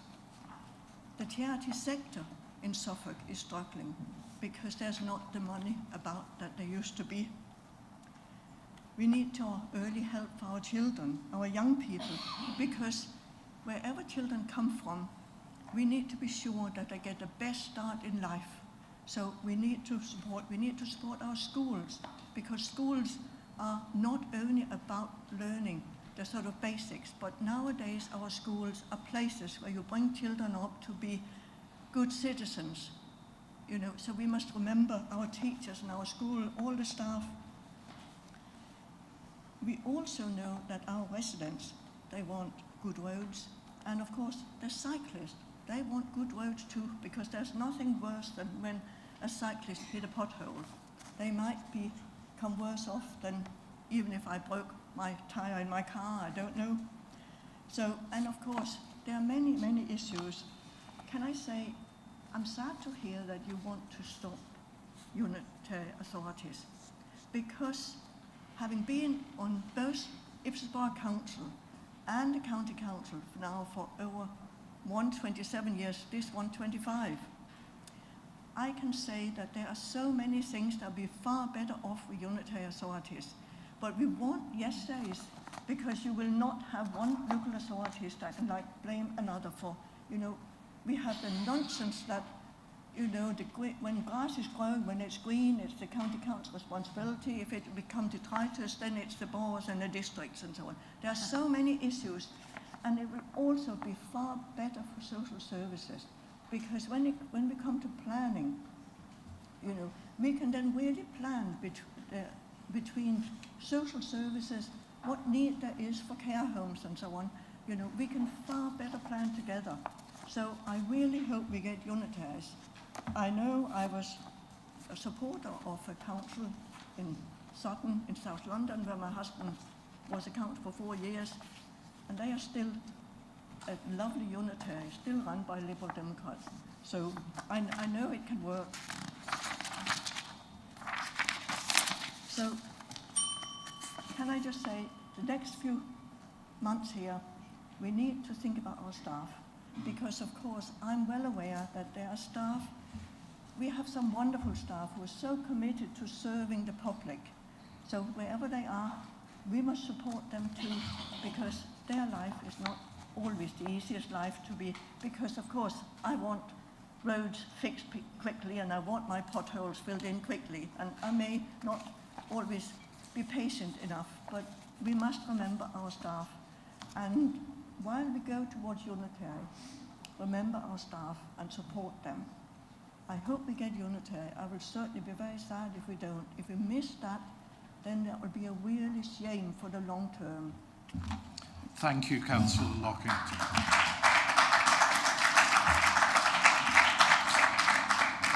That concludes agenda item 9. We now move on to agenda item 10, the appointment of committees and chairmen. Agenda item 10 is a report by the Joint Chief Executives. I now call upon Councillor Tony Love to move the recommendations. Tony, you have 5 minutes. I'd just like to reflect just for a second, but I hope everybody listened to the wise words of the very Reverend Joe Halls. So, agenda item 10, appointments of committees and chairmen. This report details the number of seats that are available on the Council's committees, which have been calculated following the rules of political proportionality. Appendices 1, 2 and 3 to the report have been tabled at today's meeting, and copies have been uploaded to the Council's website. Appendix 1 sets out the overall number of seats allocated by group, and Appendix 2 sets out the number of seats allocated to each group by committee. Appendix 3 shows the names allocated to committees by each political group and the recommendations for chairman of each committee. The Council is asked to agree the number of seats on committees as indicated in Appendices 1 and 2, and the appointment of chairman to those committees as indicated in Appendix 3. Thank you, Councillor. Councillor Love, do you have a seconder? I do. Councillor Paul Bains. I second that. Thank you, Councillor. You have 3 minutes to speak if you want to add to it or otherwise. Got nothing further to add. Okay. Thank you. Councillor Andrew Stringer, as the spokesperson for the opposition, you may speak for up to 5 minutes at any time during the debate. Does any other councillor wish to speak in the debate? If you do, please raise your hand. Okay.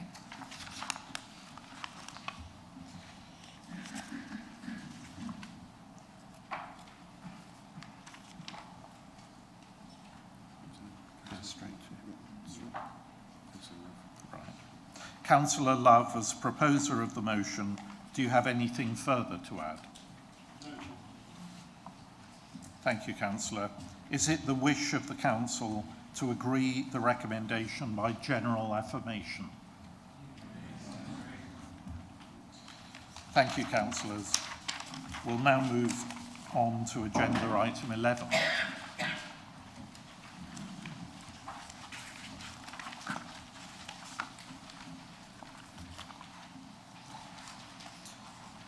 Agenda item 11 is a report by the Joint Chief Executives. I now call on Councillor Tony Love to move the recommendations. You have 5 minutes. Thank you, sir. Programme of meetings, June 26 to May 28. This report sets out the proposed programme of meetings for Suffolk County Council from June 2026 through to May 2028. Every effort has been made to try and avoid clashes, particularly with the party conference season, major meetings of the LGA and the CCN. I'm not very good at acronyms, so I looked that one up, and that is the County Councillors Network. I've been educated this afternoon. It's their conference. Suffolk Day also has been taken into consideration, and school holidays where these dates are known. There are some changes to the previously published dates in 2026 and 2027, and these are detailed in paragraphs 11, 12, and 13 of your report. In addition, paragraph 10 of the paper states that cabinet meetings continue to be held on Tuesdays. And whilst this will need to continue for the immediate future, we will be looking to move cabinet meetings to Thursdays going forward to avoid any clashes on dates on which full council is taking place. Democratic Services will notify all councillors and update the website with any changes to cabinet dates, ensuring appropriate notice has been given. I would like to highlight that the first meetings of the Education and Children's Services Scrutiny Committee on the 18th of June, Scrutiny Committee on the 30th of June, and Health Scrutiny Committee on the 1st of July will take the form of informal workshop sessions.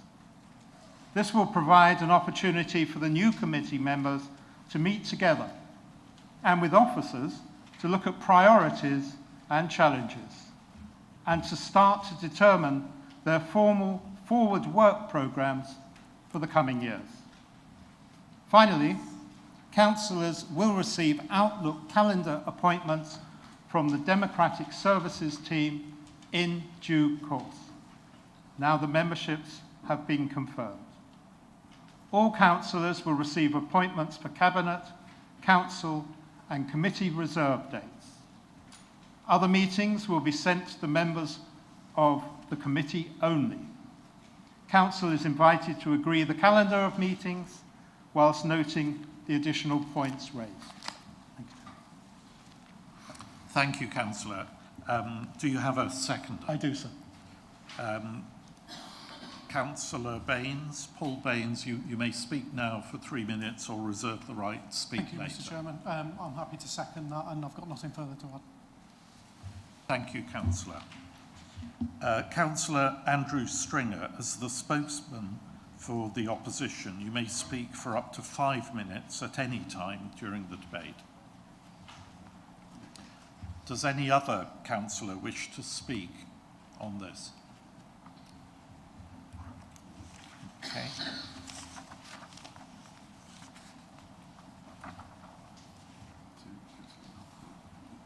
Okay.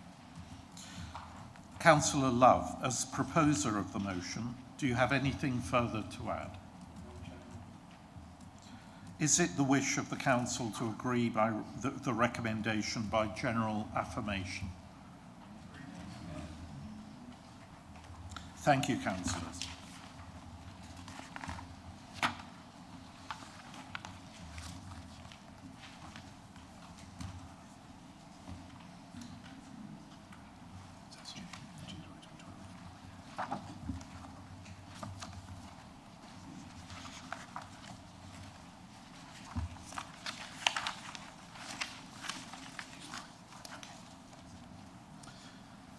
Agenda item 12 is a report by the Joint Chief Executives.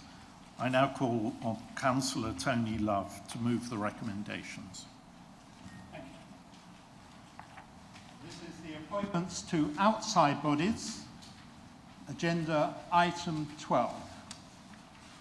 This report sets out the arrangements for the County Council to appoint councillor representatives to outside bodies and partnerships. Appendix 1 to the report has been tabled and provides a full list of the outside bodies to which the Council makes appointments, along with the category of the body A, B or C, as defined in paragraph 10 of the report. Council is asked to confirm the arrangements for the appointment of councillors to the bodies listed in Appendix 1 in accordance with the procedures set out in paragraphs 9 and 10 of the report. Democratic Services will be in touch in the near future, contacting relevant councillors, asking you to come forward if you are interested in the positions listed. Thank you, Chairman. Thank you, Councillor. Councillor Paul Bains, would you like to speak now or reserve the right to speak later? Thank you again, Mr. Chairman. Again, I'm happy to second and nothing further to add. Thank you, Councillor. Councillor Andrew Stringer, as the spokesperson for the opposition, you may speak for up to 5 minutes at any time during the debate. Does any other councillor wish to speak in the debate?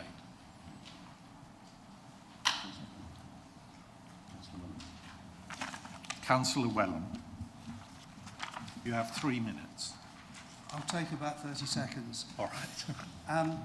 Chair, I'm just wondering why there are appointments to some of the Citizens Advice Bureau but not to Mid-Suffolk.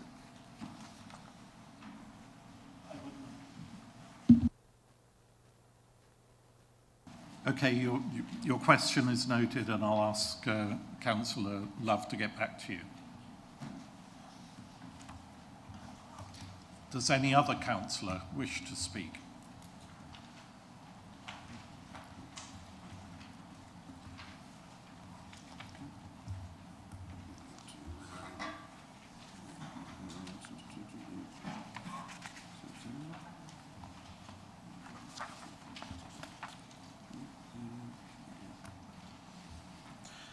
Councillor Love, as proposer of the motion, do you have anything further to add? No, I don't.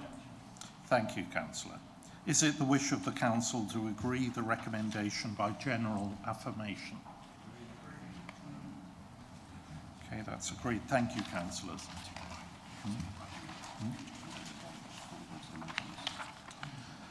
Before we go to the motions, would you like to take a break or shall we continue on? Take a break. I think we need a break. 10 minutes? 10 minutes, please.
Councillors, please take your seats.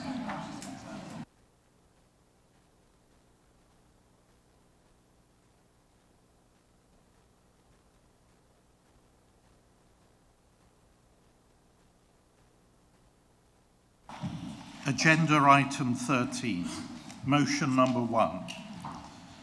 I now call on Councillor Andrew Stringer to propose the motion. Andrew, you have 5 minutes. Thank you, Chairman. Councillors, we moved this motion today to try and lay down a marker, really, about how we value some of the really good services that this council does give to our residents, and even to those that maybe might be becoming our residents. We spoke earlier, and there's a little bit of prickliness about me making a claim about a certain leaflet being the same for a 100-mile radius. So I'm just going to quote from a leaflet from, where's this leaflet from? This one is from Peterborough Council. The finances of Labour-run Peterborough Council are a mess. The CEO is paid more than the Prime Minister, and so much is spent on debt interest over a single week. £167,000 is spent on translation services for those that refuse to integrate. We now go over to Norfolk. The finances of Tory-run Norfolk Council are a mess. The CEO is paid a year, more than the Prime Minister. X is spent on debt interest every single week, and £400,000 is spent on translation services for those that refuse to integrate. We now get closer to home, to Suffolk. So, quite by coincidence, the postal voter letter from this candidate says, the finances of Tory-run Suffolk County Council are a mess. The CEO is paid, that's actually incorrect. We have a joint CEO, but that's another point. Per year, £20,000 more than the Prime Minister, £537,000 spent on debt interest payments every single week, and £283,000 spent on translation services for those that, quote, refuse to integrate. Now, the first part of that is incorrect. The figure is not £283,000. It's £240,000. But we need to be clear about that phrase, for those that refuse to integrate. Let's get real about who these people are. So we've looked at the budget. Good thing to do, best place to start before you write a letter that goes to 3 counties. So, it's spent on the Homes for Ukraine programme. So those people being offered homes here in Suffolk, fleeing a war, an illegal war, are refusing to integrate, according to that leaflet. The other part of the spend for this is on children seeking sanctuary. So those children seeking sanctuary here in Suffolk, from wherever part of the world, or Suffolk, or England as a whole, or Britain as a whole, are refusing to integrate because they're using translation services. And it gets better.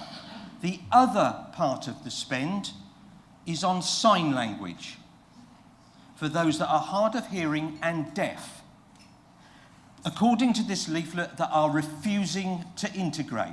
So you are claiming that the deaf are refusing to hear. I think those that voted in response to this leaflet for 3 counties, over 3 counties, deserve this administration to be put on record at the earliest possible opportunity to say, we got that a little bit wrong, and we value the service that we give to those that are coming here from the Homes for Ukraine programme, that we value those children that are here seeking sanctuary, and we value those people who cannot hear and need our sign languaging services. Because I believe, and I think this council believes, that education and communication is a really, really good thing. And if you believe that educating people is a very good thing, you need to value that translation services. You need to value it even more, because the vast majority of that money isn't the council taxpayers' money of Suffolk. It's general taxation money that gets given to us by central government. So even more misleading was this leaflet. It was misleading in 5 different areas. So the motion's simple. It just says that this council values the translation service that Suffolk County Council gives, and we can now all be held to account for voting on it, and I look for a seconder. Thank you, Chairman.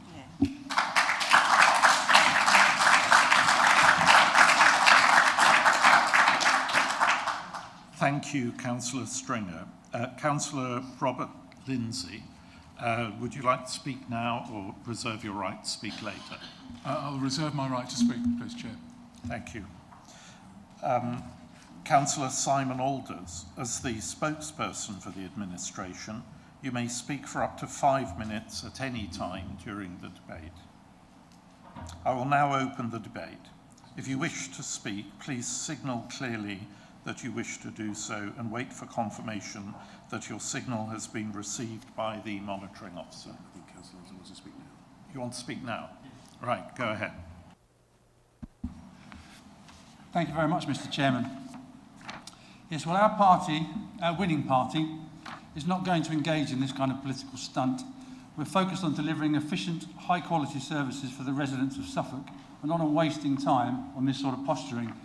It's such a shame that the words of the very Reverend Hawes have been so quickly forgotten by members opposite, but possibly not surprising. So I am therefore voting this motion down, voting no for this motion, and I urge my colleagues and anyone else who are focused on delivering the best for the people of Suffolk to do the same. Thank you, Mr. Chairman. Thank you, Councillor. Councillor Hopfensperger first, please. Thank you, Mr. Chairman. May I congratulate you on your office. I'm sure you'll do a very good job. Thank you very much, as you have done so far. Wow, it's quite hard to follow that speech, but it is important that we speak honestly and responsibly about what these translation services are, who they support, and why they matter. Unfortunately, the recent commentary from Reform UK, as read out, has suggested Suffolk County Council spends hundreds of thousands of pounds on translation services for people who refuse to integrate. That may make for eye-catching slogans, but it bears little resemblance to the reality. The overwhelming majority of these costs sits with children and young people's services, particularly statutory SEND services. Why? Because families are being supported through the EHCP assessments, safeguarding processes, and annual reviews for children with additional needs. These are not optional documents. They are legal and professional papers that determine what support a vulnerable child receives. Parents cannot properly participate in decisions affecting their child or indeed the child themselves if they cannot fully understand the documentation placed in front of them. It's not about refusing to integrate. It's about ensuring a mother understands her autistic child's ECHP. It's about helping a father engage in safeguarding discussions. It's about supporting a child with a hearing impairment to understand what support is in place for them. Many of these young people require support into adulthood, and a positive transition planning is essential. I will not apologise that translation costs have risen when Suffolk County Council is processing more EHCPs and more vulnerable children are finally receiving the assessments and the support they've waited too long for. Other translation spending supports asylum-seeking children, adult social care, public health and safeguarding work, not luxury services, but frontline public services. We should also be careful about the language we use. To suggest everyone requiring translation refuses to integrate unfairly stereotypes vulnerable residents, many of whom are working hard, contributing to their communities and simply trying to access essential services. Mr. Chairman, I do feel somewhat saddened that we need to have this debate. Yes, we can debate spending priorities, that is legitimate, but we should do so based on facts, not rhetoric that risks dividing communities or undermining support for vulnerable residents. Translation services are not about encouraging separation. They're about fairness, safeguarding, dignity, and ensuring people can access the support they need. Thank you.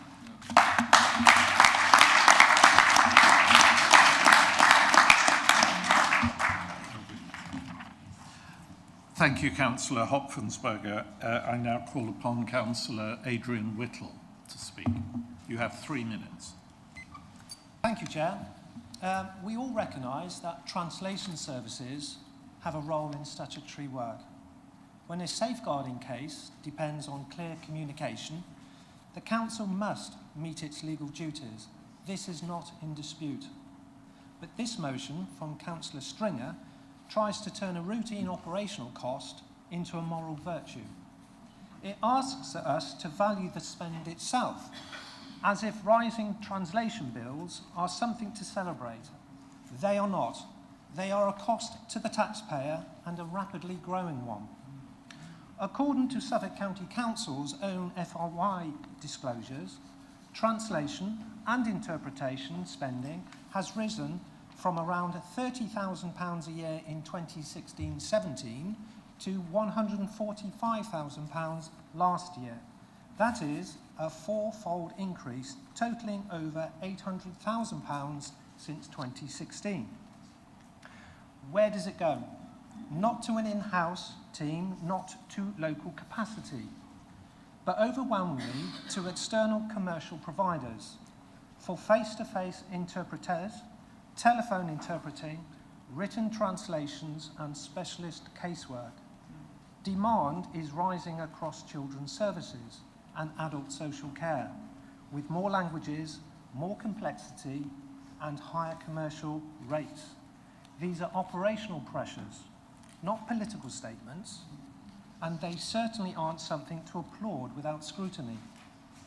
So the real question is this: is Suffolk County Council getting value for money? Because taxpayers expect us to ask that. They expect us to challenge rising overheads. They expect us to prioritise frontline services, not quietly absorb a 400% increase in translation costs. Reform UK councillors support translation where it is legally required to do so, but we will not sign up to a motion that treats spend rising as a virtue in itself. Accountability matters, value for money matters, and encouraging English language acquisition rather than permanent dependency on translation matters too. For those reasons, Chair, we cannot support this motion as drafted.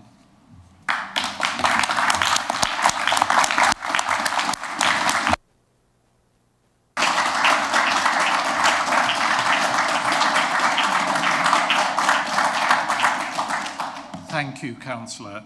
I now call upon Councillor Richard Rout to speak. You have 30... sorry, you have... Really don't give me 30 minutes, Mr Chairman. I'll get myself into all sorts of trouble. 3 minutes. Thank you, Mr Chairman. I was struck recently by a headline alongside Councillor Hadwin's photo saying, "I don't want to see Suffolk divided," and I'm desperately trying to take him at his word on that. I think the problem is that some people do want to see Suffolk divided, not necessarily through lines on a map, but through lines through our society, through our culture, by creating division where none previously existed, to prey on it and to seek political capital through it. I was proud today when I arrived at Endeavour House to see the Ukrainian flag flying alongside the Suffolk flag and below the Union flag on our building. I was proud to see that, and I hope that it will continue to fly, not like in Essex, where a day or so later it was taken down. But this motion today from Councillor Stringer is very simple. It says that we value our translation services. That is a question, and I think we value all of our services. We might think that we spend too much on them, we might think we spend too little on them. But to say that we do not value a service, what message are you sending at this first meeting to our staff? If you vote down this motion, you are saying you do not value a service within this council. Now, quite interestingly, on social media this week, did you see that Lincolnshire County Council has come under fire for something from Restore and from Rupert Lowe? Do you know what it is? Anyone? They're spending on translation services. And the defence that came up on social media was, well, it's all statutory, we have to do it anyway, etc., etc. Now, I forget the new councillor's name, I'm really sorry. Councillor who spoke before me, Whittle? Councillor Whittle. If this was a motion about whether or not this represented value for money, then put that on our leaflet. Put out there that Suffolk County Council spends £200,000 on translation services. Is that value for money? You didn't put that. You said on people who refuse to integrate. On people who refuse to integrate. Are deaf people, Councillor Whittle, refusing to integrate? Are blind people refusing to integrate? Are people displaced here by Vladimir Putin's illegal invasion of Ukraine refusing to integrate? 90% of this spend goes on children, on vulnerable children. Some of it goes on Braille, some of it goes on sign language. I'm sorry, if you say you do not value that service, it sends completely the wrong message to Suffolk, our staff, and our residents.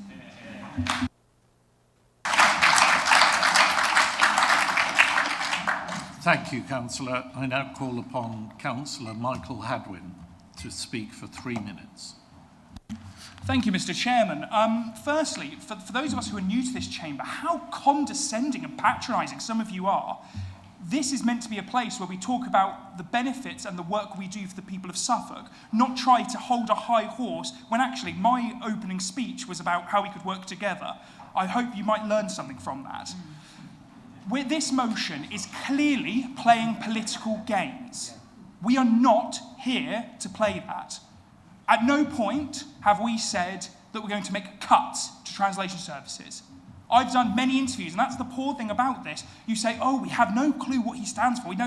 I have done nothing but engage with the media and explain very clearly what we want to do. Just read it. So the fact is here that us voting against this is not saying we do not value translation services. We're not that cheap. What we're saying is we do not value you trying to take council time for a poor political stunt motion like this. And let me make something very, very, very clear. I will not take lessons on election literature from the likes of you when look at the number of you and look at the number of us. That's the clear thing. Thank you, Mr. Chairman.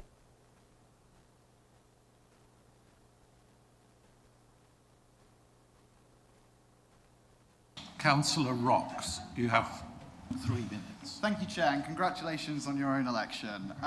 What a speech to follow. I have the fortunate task of representing the best division in the whole of Suffolk. I'm sorry I'm a bit biased, but it represents the Bury St Emma's town centre and some of the most historic parts of our county.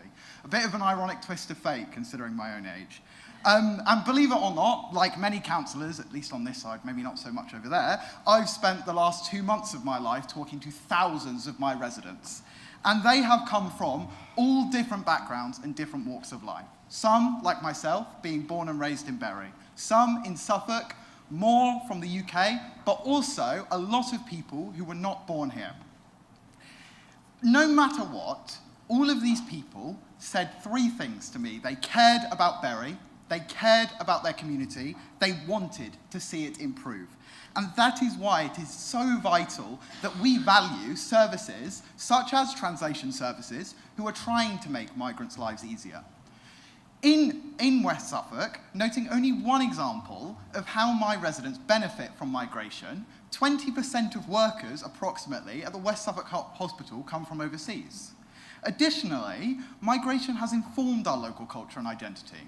With the Abbey being a key pilgrimage point for so many, acceptance is woven into Bury's heart. And what worried me was the volatility of the politics we saw throughout May, and how that made members of my community from all different backgrounds feel. I stood for election to help my residents, not to harm them. And that is why it is so important that we value the services, trying to make our residents' lives easier, especially when they are coming into our communities during one of the most confusing periods of their lives. These are people who want to help, want to be included, and want to be involved. And to use them as a political football is not right. That is why it is so important that we celebrate those elections. That is why it is so important that we celebrate those services. And you can chunt at as much as you'd like, but they are your residents as well. And as you said, we are here to represent Suffolk, which includes those benefiting currently from translation services. How do they feel looking at the way the administration has conducted itself today? Thank you.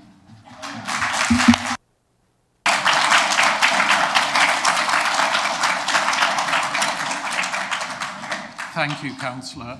I now call upon Councillor Mason to speak for 3 minutes.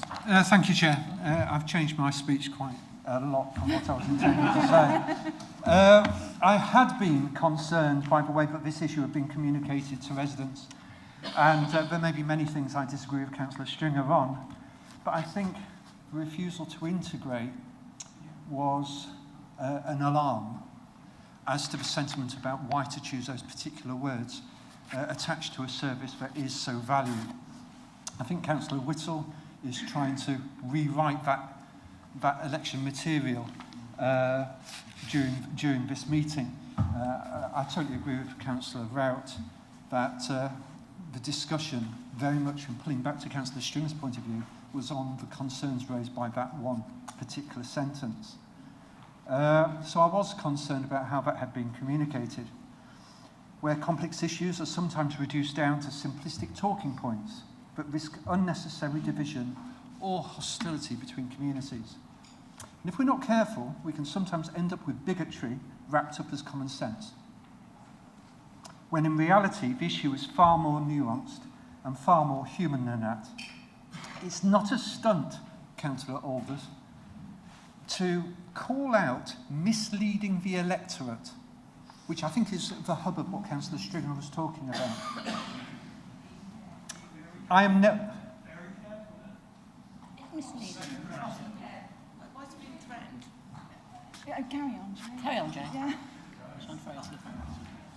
You seem like you've got a delicate underbelly where you don't seem to be able to receive some criticism. A genuine concern raised by councillors from across different parties, you seem to be feeling quite vulnerable. I'm now concerned that this new administration has shown how comfortable it feels when held to account. The responses are very interesting, and it'll be interesting to see how often you respond similar to that sense of criticism which will be coming your way.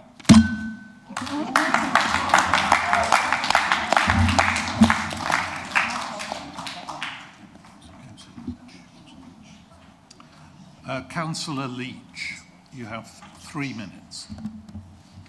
Thank you very much, Chair. Wat taaldienste bied 'n intrinsieke en praktiese waarde vir die dienste wat deur die Suffolk Distriksraad in ons lewendige en divers distrik gelewer word. Hierdie dienste verseker dat taal nie 'n struikelblok is nie, maar 'n brug wat 'n insluiting, toegang en die delewering van 'n regverdige, openbare diens moontlik maak. And looking around the room, I see we need some interpretation, and clearly I'm able to integrate. I wonder if this is what it feels like to be a vulnerable child trying to communicate, or a parent who's trying to advocate for their child's well-being. Our translation services offer an intrinsic and practical value to the services offered by Suffolk County Council. In our vibrant and diverse county, these services ensure that language is not a barrier, but rather a bridge that enables inclusion and access and the delivery of an equitable public service. Translation services enable Suffolk County Council to fulfill their legal and ethical obligations so that all residents can understand their rights and responsibilities.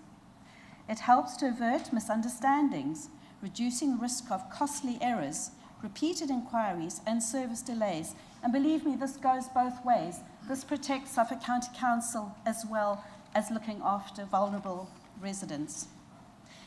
It also offers an access to information which encourages residents to participate in consultations. Otherwise, how do I know what some of my residents feel and want for the community, the very people that voted me in to support them and represent them?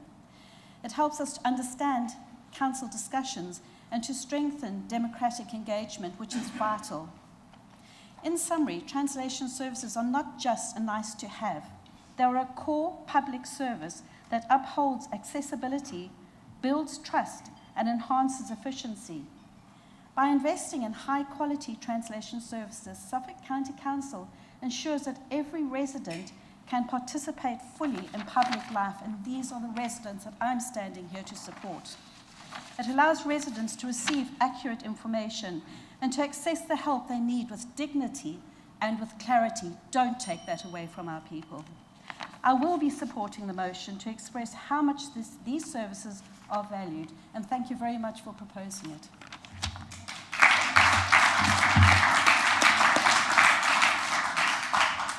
Thank you, Councillor. Councillor Inga Lockington, you have 3 minutes. Thank you, Chairman. And I will speak in English. I could speak in Danish, but no, it is just so important that we have the services for the, when they are needed. I was lucky when I came to the UK. I had learned some English back in Denmark, so I got on with it. But some people haven't that. And when you think about it, because I looked up to, and what we are spending on, which is absolutely being said here, is the unaccompanied silent psychic children, and it's children, young people, it's adult social care. No, these are not people who are refusing to integrate. And if you had not put that on that leaflet going on, we would never have had that debate here today. So think about what you put on a leaflet, because that's the reason why we have the debate today. It would never have been here, because it's never been here in the 25 years I've been a county councillor. It's never been debate. It's just been there, that service. And we have many people.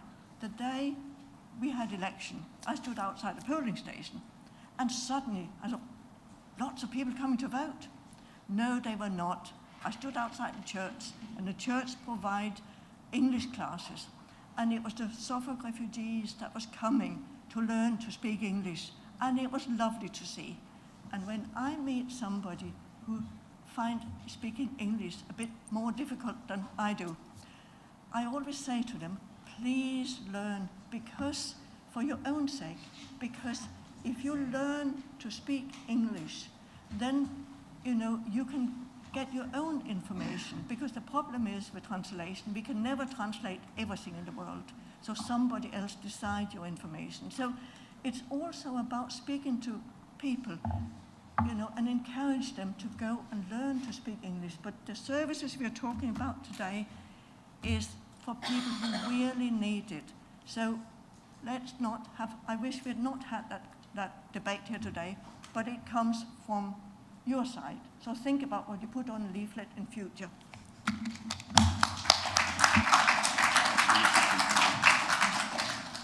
Thank you, Councillor. Councillor Richardson, you have 3 minutes. Thank you very much, Mr. Chairman. As this is the first time I've spoken properly in this chamber as a county councillor, I would like, with your indulgence, to briefly pay tribute to my predecessor. Joanna Spicer was a county councillor for 37 years and is the very embodiment of a dedicated, hard-working public servant. Joanna is a formidable woman, and though she can be tough, Joanna also has a heart of gold. Her warmth and kindness are perhaps best demonstrated by her and her husband Christopher's decision in 2022 to welcome Ukrainian refugees into their own home. This was a mother, along with her young daughter. Her husband, a soldier, had been captured by the Russians as a prisoner of war shortly after the illegal invasion of Ukraine. And that brings me to the substance of this motion, because I am hugely proud of the fact that in the years since, more than 1,700 Ukrainian refugees have been accommodated within Suffolk, supported by this council. And let's not forget, these individuals have taken refuge here at our invitation because of that illegal invasion of Ukraine, a regime that has actively been kidnapping Ukrainian children. That is the same regime that the leader of the council, the new leader, thinks isn't our enemy. And I know it was 8 years ago, but we gave him 2 opportunities in this chamber to distance himself from those remarks, and he declined to do so. Now, unsurprisingly, most of those people who have come here don't speak fluent in English because they've never needed to. But so many have integrated into our society and have benefited from that translation service in doing so, particularly in education. Now, not all of the council's translation services, of course, are directed towards Ukrainian refugees. But that's not what the substance of this motion is about. It is about the value of the service that the council provides. Now, there are plenty of valid arguments about scrutinising how public money is spent. And as Conservatives, we will never shy away from that. But 0.031, that is the percentage of the County Council's budget that we spend on translation services. Even if we spend a fraction of that supporting people fleeing war in Europe, then I would consider that money well spent. That is the value of this service, and long may it continue.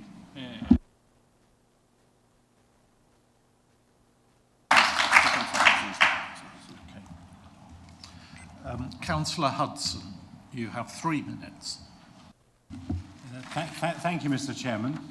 None of us on this side is questioning at all the requirements of British Sign Language, the statutory duties that we have, disability. These are given. These are almost universal rights that we're not questioning. But let's look carefully. Britain functions best when English is the common civic language. That should be our gold standard. That should be our aim. Not a multilingual nonsense where we're trying to integrate people.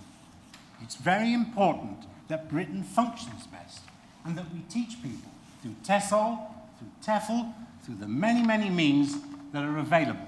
Integration is our goal. Are we going to have no spending limits? Is it open to any audit at all? Were the ratepayers ever asked how much they want to spend? What are the metrics? Should we spend 1 million? 10 million? It's an unknowable and increasing cost on the public purse. And we have priorities to find. And we need to control the public purse because there is no dough left. We'd all like to spend money on things, but we have to prioritise what we're going to spend on. Yes, put people into TEFL. Yes, get people to integrate so that they become British citizens and proud to be part of our country. Because I fear, as somebody on the Labour bench has said, that we could be sleepwalking. Did not the Prime Minister say this? We could be sleepwalking into parallel lives. And we have parallel bureaucracies. And then we need more and more of this expense. It's not a good aim, Mr. Chairman. Routine bureaucracy can give a reason for permanent multilingualism. And then there's no incentive to change it.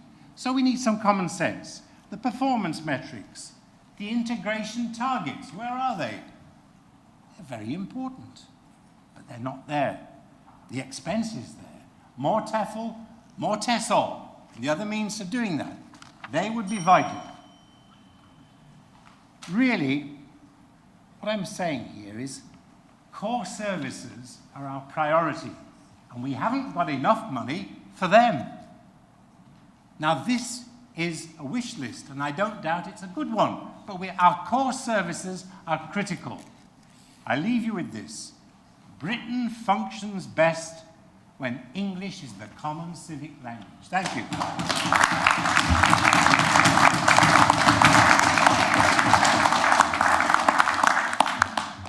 Thank you, Councillor. I now call upon Councillor Bobby Bennett to speak for 3 minutes.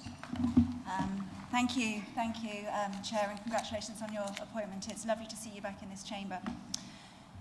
This motion is important because it's one of the few things that you've actually told us that you stand for on the myriad of leaflets that came through the door, and that's why I'm standing to speak, and it's why I'm going to support your motion, Councillor Stringer. And congratulations on your appointment as lead member, Councillor Aalders. In my view, it's the most important role in the council. It comes with a lot of statutory duties. There's a document, it goes on for pages. And you will hear some of the most difficult things you've ever heard, but you will also hear some of the most heartwarming things you've ever heard. And councillors that know me will know that I never miss an opportunity to remind us all about our duty as corporate parents. Every single one of us in this chamber is a corporate parent for our children in care, and that includes every single one of our children seeking sanctuary or our asylum-seeking children. And our role as that, our duty, our statutory duty, is to constantly ask ourselves, would this be good enough for my child? So, if you vote down this motion, what you're really doing is telling us that you do not understand your statutory duties. You're telling us that you don't know what your job is. Thank you.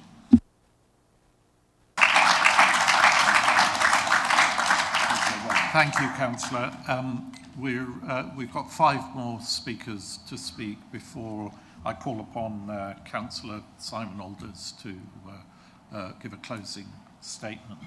The next is Councillor Wellham. You have 3 minutes. Thank you, Chair. Sorry, I forgot to congratulate you on your position as Chair when I spoke quickly earlier, so I do so now. You've got a difficult job. It's very difficult to chair a debate when virtually all of the discussion is coming from one side. We haven't heard much from those who are opposite. They appear to have no desire to take part, which is a pity. Really, we want to hear from them. I received 4 letters from Nigel, and one of them actually had my wife's name on as well. And the one letter that I had from Charles Tilby, who was the candidate, he included the reference to the translation service. I won't go through the details of that. Our leader has already said that. But I'll go back to what Councillor Whittle said about the increase in the cost of the translation services. Well, in Councillor Faircloth-Mutton, you've got the person who can best explain to you all about that, because he was a member of the administration and indeed a member of the cabinet. So I'm sure he can give you all of the details of why that increase in expenditure was necessary. Anyway, it is a service which is essential to many residents. I've been asked by many residents who were born in Eastern Europe, West Africa and the Caribbean how they can better integrate into our community. They want to integrate into our community or into the communities of Stowmarket and so on. And as members of council, we are community leaders. It's our duty to help these people to integrate, not to reduce their access to information. We must be helping them. I'm pleased that I've worked with the Stowmarket African Caribbean community. They need and they've asked for help in integrating their group, and it's quite a significant size group, into various aspects of the community of Stowmarket. And I'm pleased that Councillor Barber and I have had a discussion about that. So we will be able to, as community leaders, we'll be able to help them to integrate. And I call on all of you to do exactly the same thing. Help these people to integrate. They want to. They don't want to be written about. These services are essential, and I'm shocked if the administration feel otherwise. Thank you.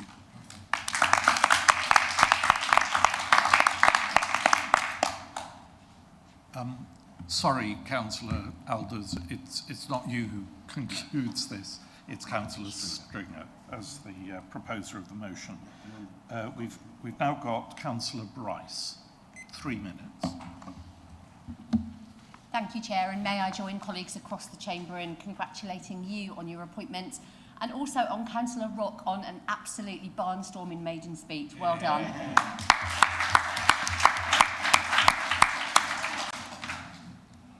Mr. Chairman, I'm astounded we're having this debate today. The term refusing to integrate, when referring to some of the most vulnerable in our society here in Suffolk, adult and children, is simply shameful and abhorrent, and a sentiment which myself, and I think I may actually speak on behalf of members across here and on this side of the chamber, would like to thoroughly distance ourselves from. Utterly shameful that the residents we serve, we are using language such as that. At the beginning of our council meeting, we heard from our marvellous Suffolk and focused speaker, the Dean of St Edmundsbury, Dean Joe, and he talked about integrity and care and treading carefully. What on earth would he think about this? As a newly appointed representative and in the Education and Children's Services Scrutiny Committee and former chair of that committee, I look forward very much to better understanding and scrutinising our newly appointed Cabinet Member for Send, Councillor Tony Gould, and your views on this. How do you plan to reconcile those views with the residents that we represent and the families that we serve? This sentiment of refusing to integrate couldn't be further from my own views, and that is why I'm delighted to support your motion today, Councillor Stringer.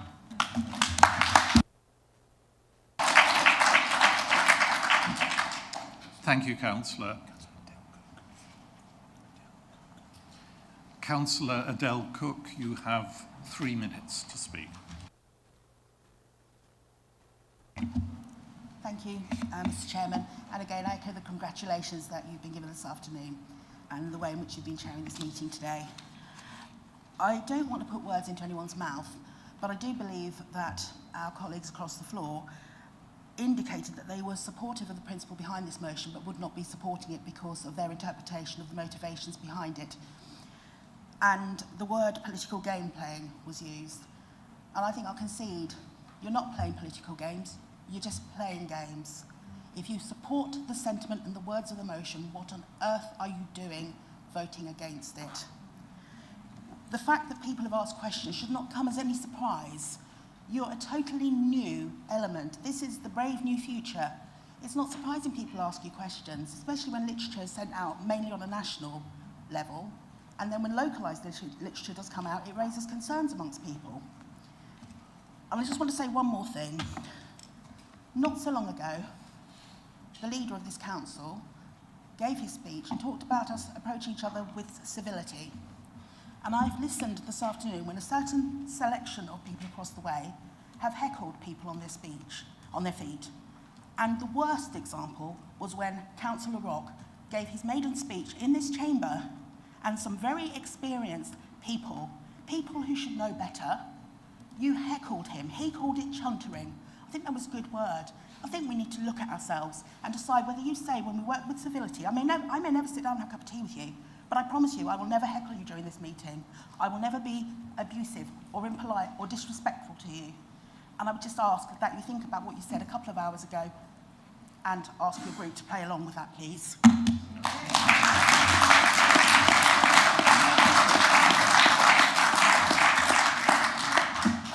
Thank you, Councillor. I now invite Councillor Martin Cook to speak for 3 minutes.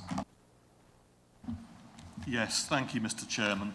This reform leaflet that came through my door during the election campaign mentioning translation services is the very worst kind of dog whistle politics.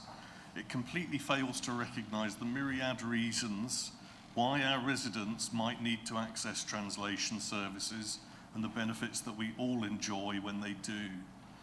This motion isn't really about the money, but whilst we're on it, why don't the figures presented by Councillor Whittle this afternoon tally with the 283,000 mentioned in the leaflet?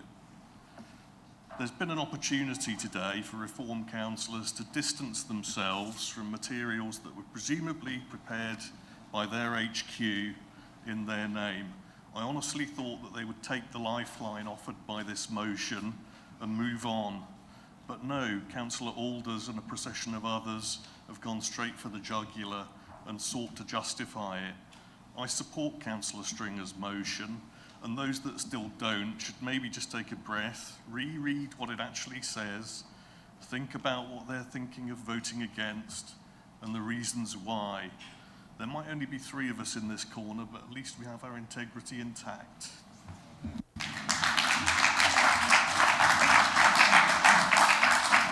Thank you, Councillor. I now call upon Councillor Mittich to speak for 3 minutes.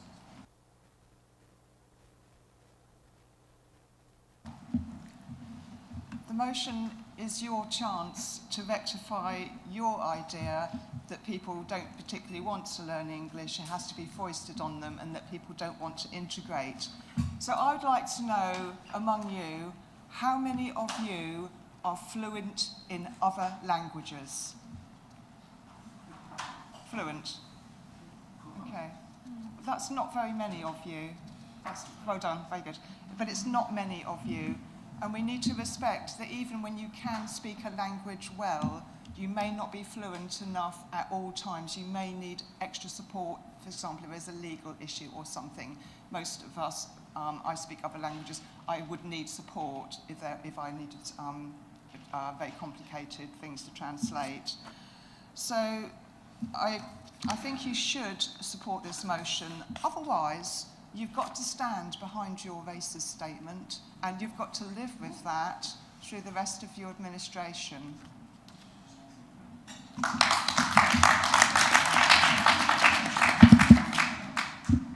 Thank you, Councillor. I'd be much obliged if we could please watch out for using defamatory statements like racist in this chamber. Councillor Lindsay. Sorry, Mr. Chairman, I think that the member should be allowed to apologise for using that term because it was defamatory and wrong. But you haven't apologised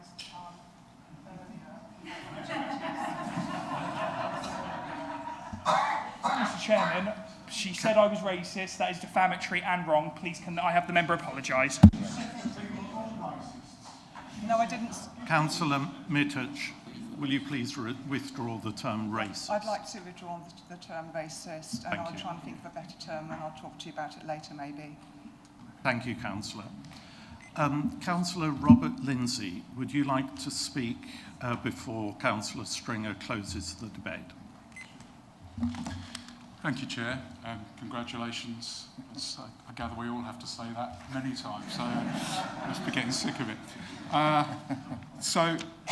Yeah, I mean, most of the points, and I'm grateful to many of the members that have spoken, because most of those points have been made very passionately and very accurately.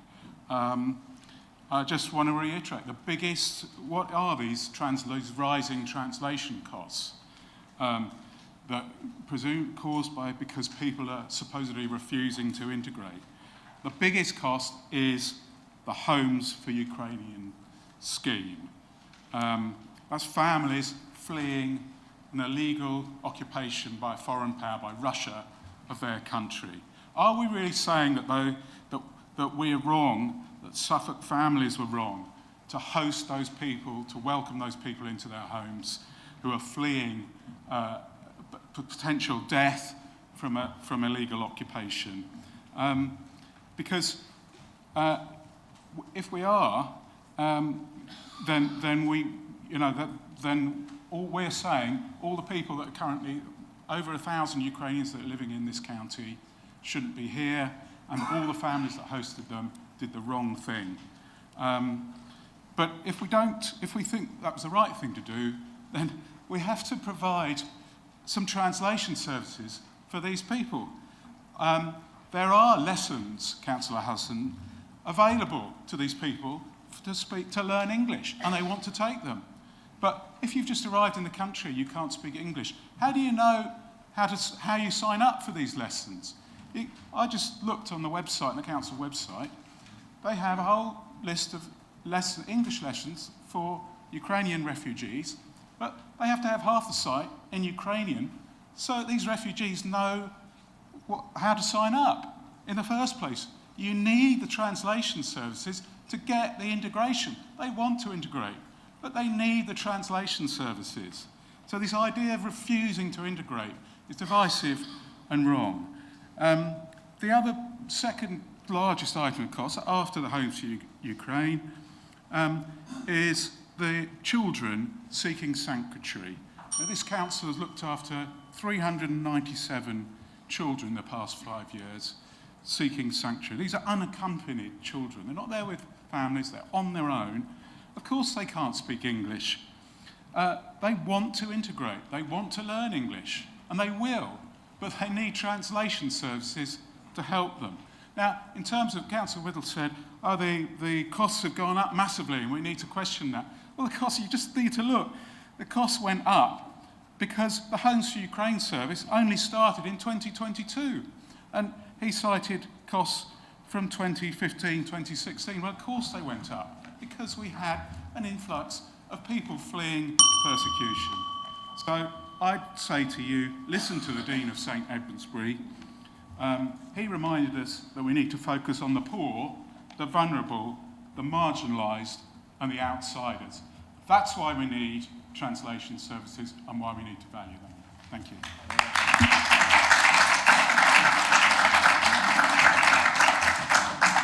Thank you, Councillor.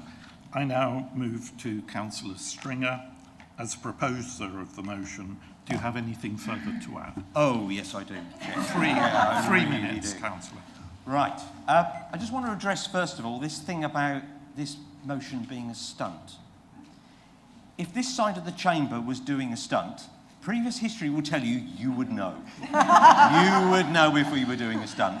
The barrier tape would be out, brooms would be handed out, you would know if this was... This is not a stunt at all. No. This is the first attempt that we have to get any indication as to where you might go when pushed on a particular issue. And I have to say the response is deeply chilling. It is deeply chilling for various reasons. I've spoken to a number of people on the doorsteps in the last few weeks, as all of us have here. And I can tell you, there are a number of people out there that are frightened. And I've been saying, look, no.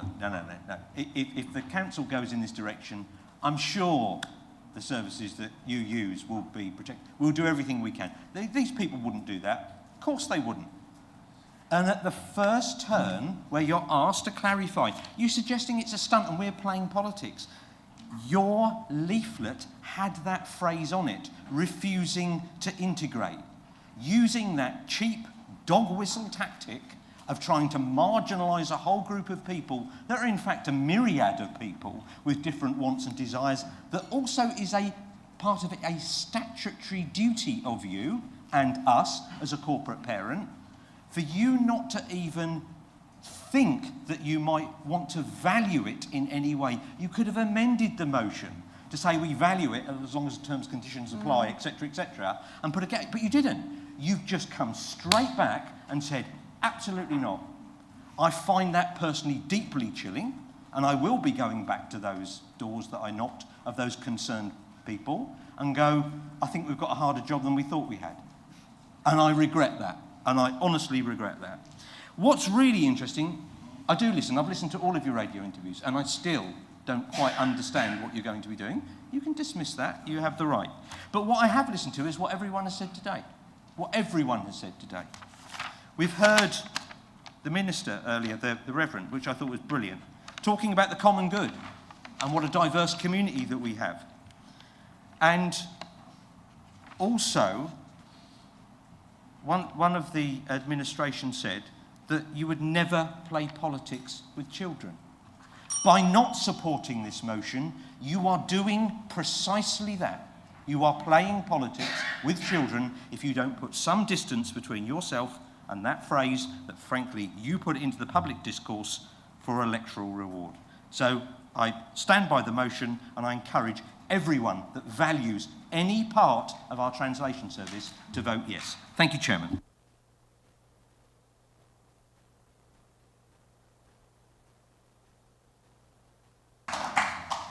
Thank you to all the speakers.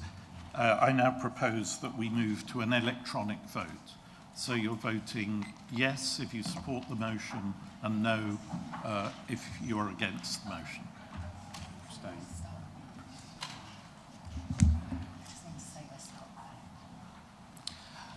Please cast your vote now.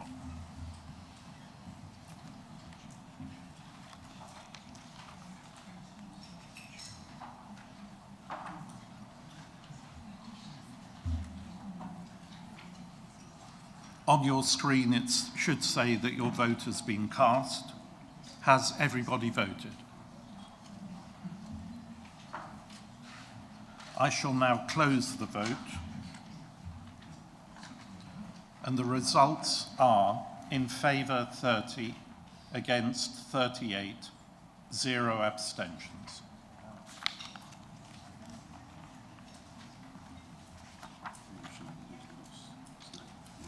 Therefore, the motion is lost.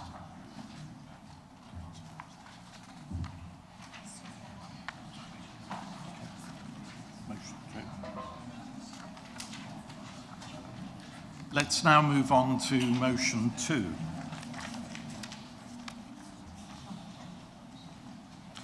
This is proposed by Councillor Martin Cook and seconded by Councillor Colin Kreidewolf. I now call upon Councillor Martin Cook to propose the motion. You have 5 minutes. Yes, thank you, Mr. Chairman. Among the voters that I spoke with during the election campaign, a northern bypass was by far the most frequent ask of Suffolk County Council. Jag Happer MPs backed the bypass petition, has now secured more than 3,300 signatures, not just from Ipswich, by the way, but from Felixstowe Maritime, from Saxmundham, indeed right across Suffolk and beyond. The port of Felixstowe depends on functioning transport links with the rest of the country. Countless logistics companies in Suffolk depend in turn on the port of Felixstowe. When those transport links cease to function, the economy of Suffolk is put in great peril.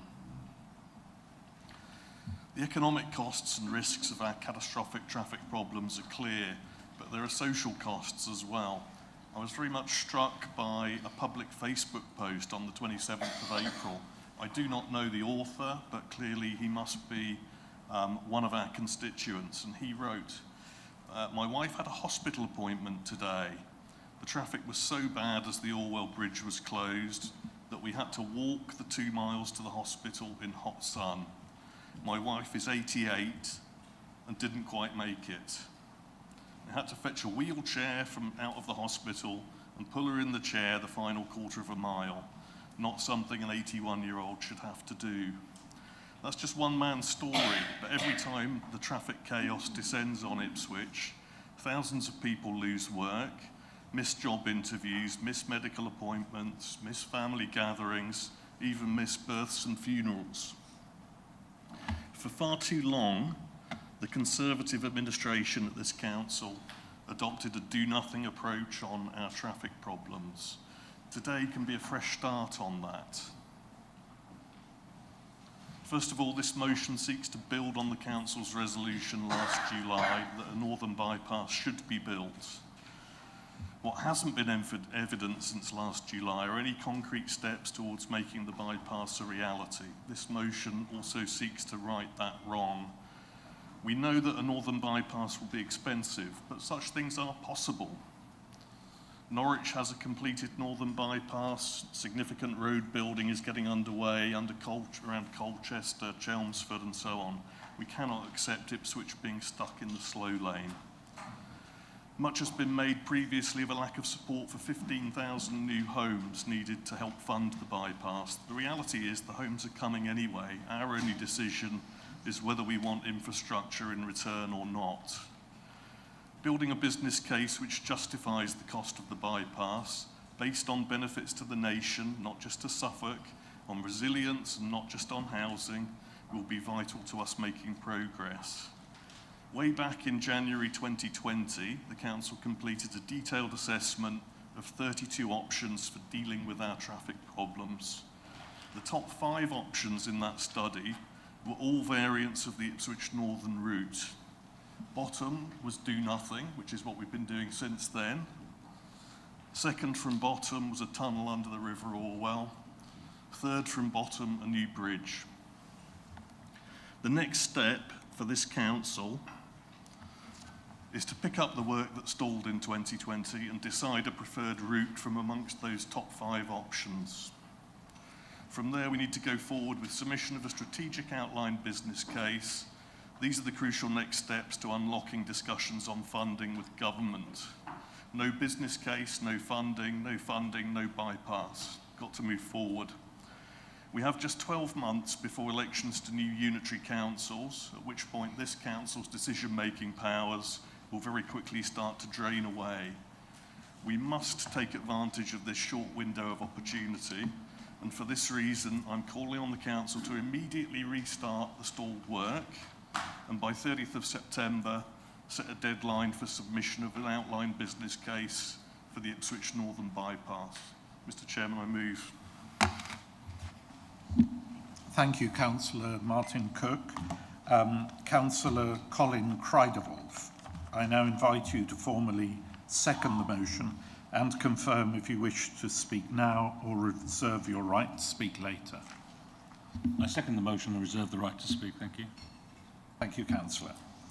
An amendment has been received. The amendment is proposed by Councillor Julia Ewart and seconded by Councillor Tony Love. Councillors have already been provided with a copy of the amendment, and the copy is available on the County Council's website. Councillor Ewart, will you formally propose the amendment? And I will ask for the amendment to be seconded by Councillor Love before we move to your speeches. Councillor Ewart. Thank you, Chair. I assume I don't have to read it out, that I'm asking you to accept that. Am I correct? Thank you, yes. Thank you. And Councillor Louis, I have a Louis, so you and I are going to be, I'm going to be calling you Louis from now on because I'm not going to be able to help myself. And I feel today like I've got to be like everybody's mum, so my skirt is very big. Climb in. Thank you, Mother. And I do hope that what I'm going to say will have us all wheel back, importantly, back to the common good. Chair, members, of those watching this inaugural meeting, today marks an important and memorable moment for Suffolk as we begin a new chapter of this county council. In reviewing the motion papers, particularly motion 2, I felt a clear responsibility to enhance the motion formally. Strengthening and refining a local highway strategy of national importance is one of the most significant... Councillor Ewart, can I just confirm that you're proposing the amendment? I've probably got ahead of myself, Chair. Yes, you have. Proposing the amendment and then seconding the amendment, and then it needs to be put to Councillor Cook and Kreidewolf whether they accept the amendment. Okay. So we're still going through the process of that. No speeches, please. Okay. Councillor Love, will you formally second the amendment? I will second the amendment. Thank you, Councillor. Before I ask the proposer and seconder to speak to the amendment, can I ask Councillor Cook, as mover of the original motion, do you accept the amendment? No, Mr. Chairman, I do not. Councillor Kreidewolf, would you accept the amendment? Councillor Kreidewolf, as seconder of the original motion, do you accept the amendment? Okay. Thank you, Councillor. Right. Now we can, I can ask my mother to give her speech. You have 5 minutes. And you're speaking to the amendment? You're speaking to the amendment. Thank you very much indeed. Where were we? So in reviewing the motion papers, particularly motion 2, I felt a clear responsibility to enhance the motion formally, and strengthening and refining a local highway strategy of national importance is one of the most significant roles this council is entrusted with, as it serves residents, commerce and the tourist industry here in Suffolk. The future of delivering our country's infrastructure begins here. The outcome belongs to all of us in this chamber, and our shared responsibility is to ensure we deliver a solution that is cost-effective, deliverable and carefully designed to work seamlessly for Suffolk. To put that into context, the Orwell Bridge carries some 60,000 vehicles a day, and when the route is affected, more vehicles are drawn into Ipswich's greater existing road system, which plays a vital role in keeping the county moving. These routes are essential links to the Port of Felixstowe, and activity along the A14 and A12 naturally concentrates at key junctions, such as that of Copdock and Seven Hills, before flowing across the wider network, a clear reflection of how interconnected our infrastructure is. There's a strong and shared understanding of the importance of this issue, and let me be clear, I would have done this regardless of any party, because at the end of the day, this is a big piece of work that frankly shouldn't even be in here today, but I want to make sure we get the best out of it. When the Orwell Bridge is unavailable, the effects are widely felt, and supply chains slow, journeys take longer, and the impact reaches far beyond Ipswich. This underlines that we are dealing with infrastructure of both local and national significance, and it is so closely tied, yes, to Felixstowe, but also to the Freeport and to the larger economy. So as custodians of Suffolk's future, we're making decisions that will shape this county for generations, and therefore it's essential that the officers who understand this industry are able to consider the full range of credible options available to us. And this is an opportunity to take a measured and thoughtful approach, to look broadly, think ambitiously, and fully understand the opportunities in front of us. Let us give those officers the opportunity to expand the scope of the work, test feasibility, examine the evidence, and engage widely, ensuring that the solution that they select and bring forward to us is robust, deliverable, and future-facing. That is exactly what this amendment that I'm proposing enables. It allows us to continue developing the northern route whilst also exploring additional options, including parallel crossing over and under the Orwell, alongside modern engineering, which those approaches could make quite a difference. Opening up the conversation creates space for innovation. It also allows us to identify new solutions and gives greater efficiency. Suffolk has already demonstrated what an ambition it can achieve. Let's think about the Gull Wing Bridge up in Lowestoft. It's transformed the connectivity and it has opened up opportunities. The freedom of that bridge has given back the community immeasurable new opportunities and time was very important. We now have the opportunity to do the very same for Ipswich, to strengthen connectivity and support growth across the south of the county. Suffolk is evolving, development is increasing and demand on infrastructure is growing, and initiatives such as Freeport East are bringing new opportunities. We have a responsibility to plan for both today and the future, ensuring that we deliver is a resilient and adaptable and a really well-built programme. As part of that, we should also consider how wider infrastructure aligns our transport network and future energy requirements, including whether the proposed converter station and associated transmission infrastructure should actually be moved strategically and economically located into Felixstowe and the Freeport. Let me be clear. This is not an amendment designed to narrow opportunities, but instead reflects a shared understanding of the complexities of this piece of work. The public are looking for and rightly expect us to collaborate as regional politicians to get this right. This is good governance. Today, members, we are shaping a future decision that will influence Suffolk for generations, and this amendment gives the officers and us the opportunity to do so with care and ambition and clarity. Members, I look forward to listening to your debate. Thank you.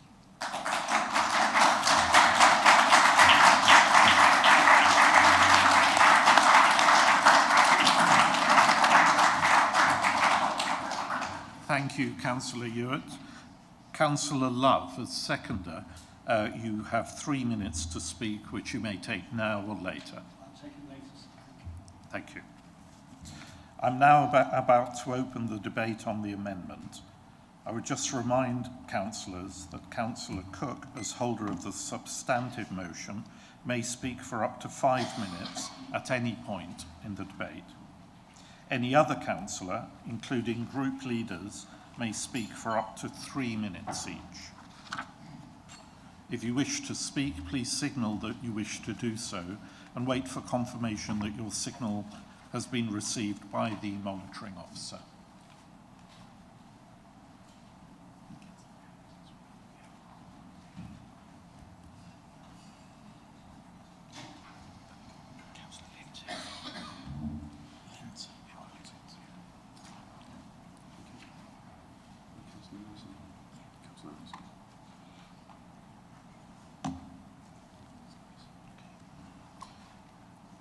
Councillor Mason, you have 3 minutes. Thank you, Chair. So whenever the Orwell Bridge or sections of the A14 become compromised, Ipswich effectively grinds to a halt and the consequences are felt far beyond Ipswich itself. This is not simply an inconvenience for motorists, it affects freight movements from Felixstowe, impacts local businesses, delays journeys for residents and can have implications for emergency response times and wider economic resilience across Suffolk. There are two realities. Firstly, that Suffolk clearly has a long-term resilience problem around the Orwell Bridge and wider A14 network. And secondly, that any potential solution must be realistic, deliverable, and capable of securing wider support. I generally welcome the amendment, particularly the recognition that the Ipswich Northern Route represents only one potential solution and that major strategic infrastructure decisions of this nature will shape Suffolk for generations. We are potentially discussing infrastructure costing hundreds of millions of pounds, depending on route alignment. That is why precisely decisions of this magnitude must be evidence-based. financially credible, and command public confidence. This debate should not be reduced to for or against a northern route. It should be about recognising that Suffolk requires a serious, evidence-based conversation about long-term infrastructure resilience and economic connectivity. Now, because the amendment rightly broadens the debate into wider questions of freight, resilience, environmental impact and long-term infrastructure planning, I believe it would strengthen the argument for this matter to receive fuller and more detailed consideration before the Council is asked to reach a definitive position. This important issue cannot be allowed to drift. However, neither should Council rush towards conclusions on a matter of this scale without proper scrutiny. An interim report to Cabinet setting out the proposed way forward and realistic timescales would, in my view, be the responsible course of action. Therefore, Chair, under Rule 8.3.6a, Part 1 of the Constitution, I think it's a correct way forward to make this amendment a bit stronger by proposing a small amendment to the amendment, if you will allow me, that refers this matter to Cabinet, which isn't expressly said in the amendment, and for that to be done no later than September. This would enable a decision of such complexity and magnitude to be accompanied by a full officer report detailing matters such as likely housing numbers, route implications, financial exposure, and wider community impacts. For a decision of this considerable scale, I believe it is correct and responsible path, and one that aligns with Article 9.3 of our Constitution, which requires key decisions to be supported by a full officer report to Cabinet.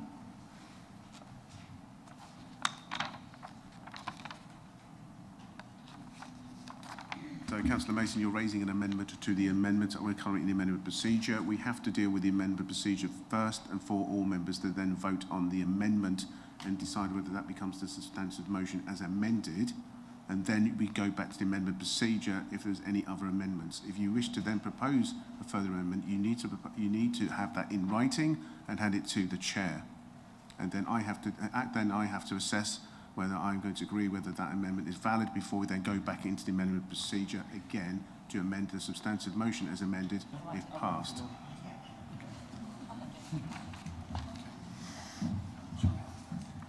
Can we please continue with the current amendment procedure? Thank you. Councillor Mulcahy, you have 3 minutes. Thank you, Mr. Chairman. There seemed to be much speculation in the press recently concerning Labour's motion on today's agenda, with at least one article specifically stating I voted for the Northern Bypass in the Labour presented motion of July last year.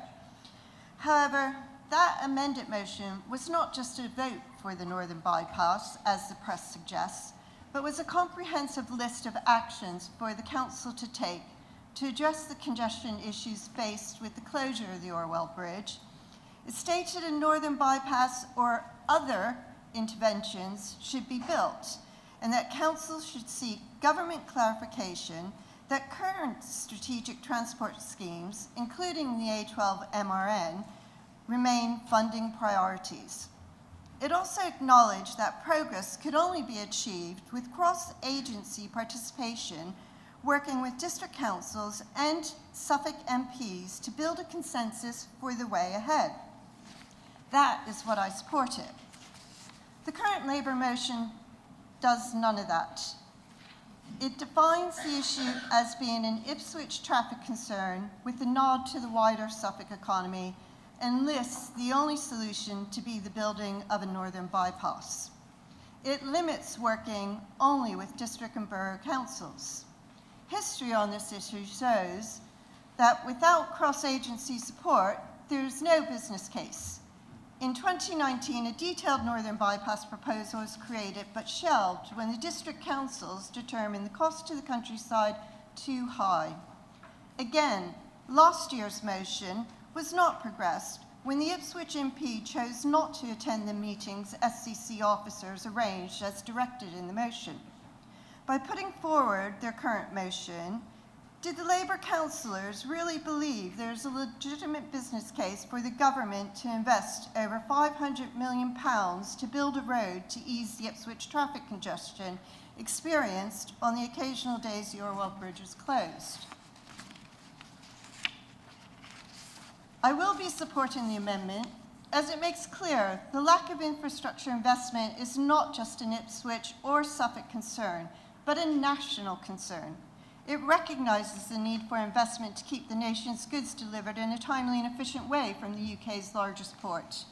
It addresses the pressures put on Suffolk's infrastructure to support the government's positions on energy and housing.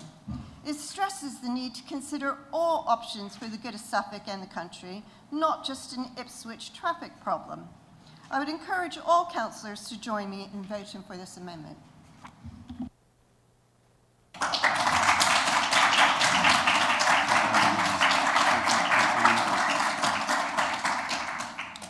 Councillor Lindsay, you have 3 minutes. Thank you, Chair. Thank you, Councillor Ewart, for attempting to make the Labour motion more palatable, perhaps, to some members in this chamber. For myself, I think I don't feel I can support this amendment, mainly because we've already been down, it still has in there that we will look again, all over again, at great expense, at the Northern Bypass. We did this exercise, the Conservative administration, then administration, did this exercise back in 2019. As I say, hundreds of thousands of pounds were spent to draw up a business case, and it was clear there wasn't the support, wasn't the public support. All the people that lived north of Ipswich do not want a road running past their houses through fields. There wasn't any, even Councillor Hicks, who was then the leader, said one of the reasons was we just passed the climate emergency. It would add to carbon emissions, and there's no doubt that that's what any new road will do. It will increase the traffic long term. It will not reduce it. The answer to congestion, if you're talking about cars being rammed in a traffic jam, is to persuade people that they can leave the cars at home because we're investing in public transport, we're investing in buses, we're investing in trains. The answer to the freight lorries going through Ipswich is to invest in rail freight. We're still awaiting the money that was promised by the Conservative government, and it's still apparently there, although the Labour government have said nothing about it, that was supposed to go into the Hawley and Ely junction upgrade, which would allow far more freight to go from Felixstowe. So all those lorries wouldn't need to be on the roads in the first place. So anything, I'm afraid, that supports looking again at a failed bypass that we know hasn't got political support, we know it costs £500 million, and we know the only way that we can raise the money is to allow much more houses on open countryside. Labour say, oh, we'll get the houses anyway. No, this is on top of the houses we're going to get anyway. It's an additional number of houses, because the money from the developers for the houses that are already planned have to go into other things, have to go into other infrastructure to support those new houses. If we want a bypass, you need additional houses for that money to go into infrastructure for those houses for the bypass. So I'm afraid I will not be supporting this amendment. Thank you. Thank you, Councillor. Councillor Tonkin Galvin.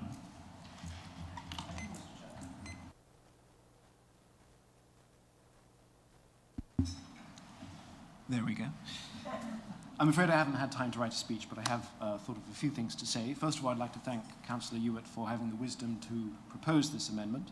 I did find it a bit odd when 2 motions had snuck into my first session, not knowing how all this works, but here we are. I'd also like to thank everybody opposite us for showing what true collaboration looks like.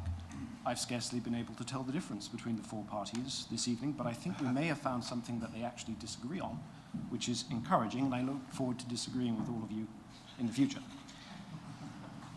As a person who every day has to make a pilgrimage from Ipswich to Stowmarket, I would very much like a northern bypass every time it is shut. As a person who has an interest in the continued participation of our country in the global economy, I would very much like shipping containers to have a different way of getting about the country, and so I would very much like a bridge. As a person who likes engineering in general, and therefore loves drills, I would also love a tunnel. But in the words of a great musician, you can't always get what you want, but you might get what you need. And in the words of Councillor Hicks, ambition must always be tempered with reality. And the reality is that the Northern Bypass, though it is popular with some people, does not have substantial public support. Our glorious MP was able to produce, so far, I believe, 3,000 votes in favour, but in 2019, a petition against drew 4,500 votes, which, if my electoral mathematics works out, is a greater number. And that is the substantial issue. It is not that it is difficult to build a road. We are very good at building roads when we can get down to it. It is really that any scheme to bypass the city will inevitably run into tremendous opposition. And, you know, while it has been suggested, and I actually do agree with Councillor Lindsay on the question of rail freight, I think that personally, I think that railway is the correct way to move things. However, rather than, I would very much like a high-speed 3 to go from our city to the rest of the country as soon as they've finished building HS2. But I reckon there may be some time, and we may have to throw them a little more money before they are done. So, in summary, thank you very much, Councillor Ewart, for the amendment. I didn't want us to be trapped with just one option. I don't think anybody wants that. And I think that as a new party with a new administration, it is entirely appropriate that we take the time to consider all of the options that make sense for the people who live here, for the county, and for the environment of that county, which I think we all cherish. Thank you.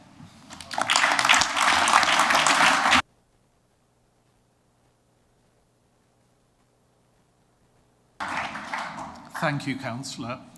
Councillor Richard Rout, you have 3 minutes. Thank you, Mr. Chairman. I think I might be one of the few people in this chamber who would have supported A, the original amendment, B, the amended amendment, and C, the soon, hopefully, to be amended motion. I'm grateful to Councillor Ewart, although I nearly thought it was Councillor Leo Tolstoy who wrote this amendment. It is possibly the longest this chamber has ever seen, so congratulations. But I'm grateful actually to see, and we've got here eventually in this meeting, Councillor Hadwin, working across the chamber, and I think this is where we're at our best, looking at something, trying to improve it, and then trying to improve it again. And what Councillor Mason has suggested, this is a long-standing problem. It has been stuck in the weeds for too long, and we wouldn't want that to happen with this amendment today. And I think, therefore, his proposal, which we'll come to later, to bring it to a cabinet meeting no later than September is a sensible one. Thank you. Thank you, Councillor. Councillor Faircloth-Mutton. Thank you, Mr. Chairman. I too welcome the amendment submitted today by Councillors Ewart and Love. I think about what my mother told me a few years ago when the Orwell Bridge was closed. It was one winter. I remember I was still working at Willis just down the road.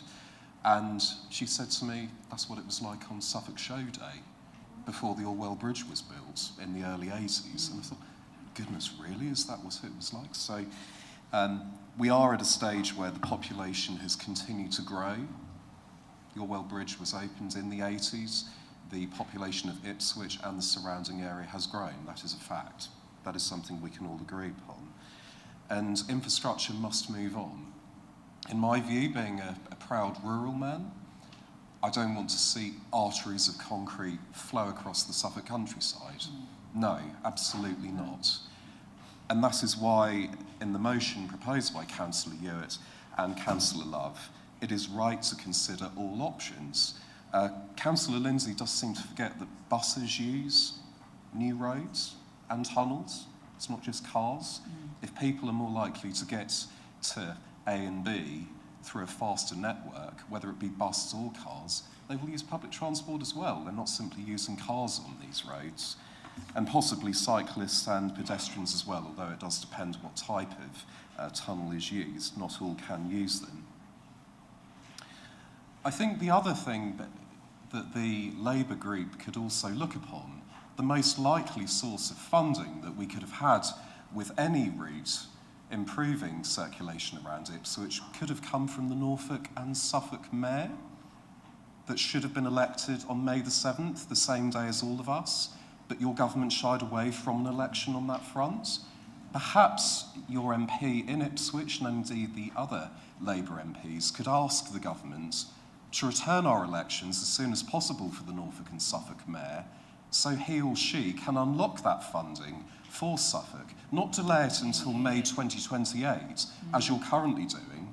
That would be the easiest way of all to unlock funding for this method, whichever route it is, whether it's a route north, whether it's a route south, across the Orwell, whether it be a tunnel, or whether it be a bridge. It is absolutely time that this Labour group takes ownership of that and encourages the government to bring those elections back and unlock real funding that can be attainable. I support this motion. Thank you.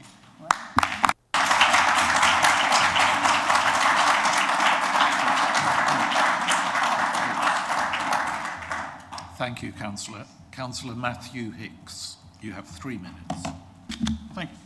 Thank you very much, Mr. Chairman. So I'm just going to talk about the original motion and the current motion in one hit so that we don't come back again. I think the original motion, look, it was a classic play by Labour. It was very predictable at the first motion they'd bring this forward. We've had a similar motion before on this authority, and we have always heard a diverse variance of views on this. I represent an area where some people are really for it, some people are really against it. And what we mustn't do, and I think the danger that we fall into with motions like this, is we're pitting one side of our community against another. We're pitting some residents in our divisions against other residents in our divisions. And we shouldn't take that approach when we look at something as significant as this. And I think I'm just going to have to take this opportunity just to look at a few hard facts. There was a meeting held last year, I think, well, maybe actually now it was the year before, organised by the Chamber of Commerce on this very, really important issue. And at that meeting, I attended, the cabinet member attended, the Joint Chief Executive attended, Graham Mateer attended, East Suffolk attended, Mid Suffolk attended, the Road Haulage Association attended, the Port of Felixstowe attended. You get my drift. It was a really big meeting of lots of important people. James Cartledge attended. In that building was Jack Abbott MP, who did not bother to come. And he goes out repeatedly with the Labour group, criticising why is nothing happening on this. But at the real important meetings, when we discuss what is going to happen, they do a no-show. And no-showing shows that they're not interested in the facts, they're just interested in a quick headline. And I think, and unfortunately, before the amendment that we had today, that's what this motion was doing. So I think also we need to reflect that the one reason this didn't work, and it's been, Councillor Mulcahy has raised the point, was that back then you needed 15,000 new homes on top of the local plan to even consider a business case. Well, now I've heard speculation, and I don't have this as facts, but I've heard that could now be as high as 45,000 new homes on top of the local plan. Well, East Suffolk and Mid Suffolk didn't want 15,000, let alone 45,000 homes. So I think we've got to put this into perspective. And what I don't want to see is some parts of our communities pitted against other parts of our communities on something as difficult as this. So thank you for the amendment, but I think we need to really reflect on the complexity of this and not turn our communities against each other, which is what I think the original motion was trying to do.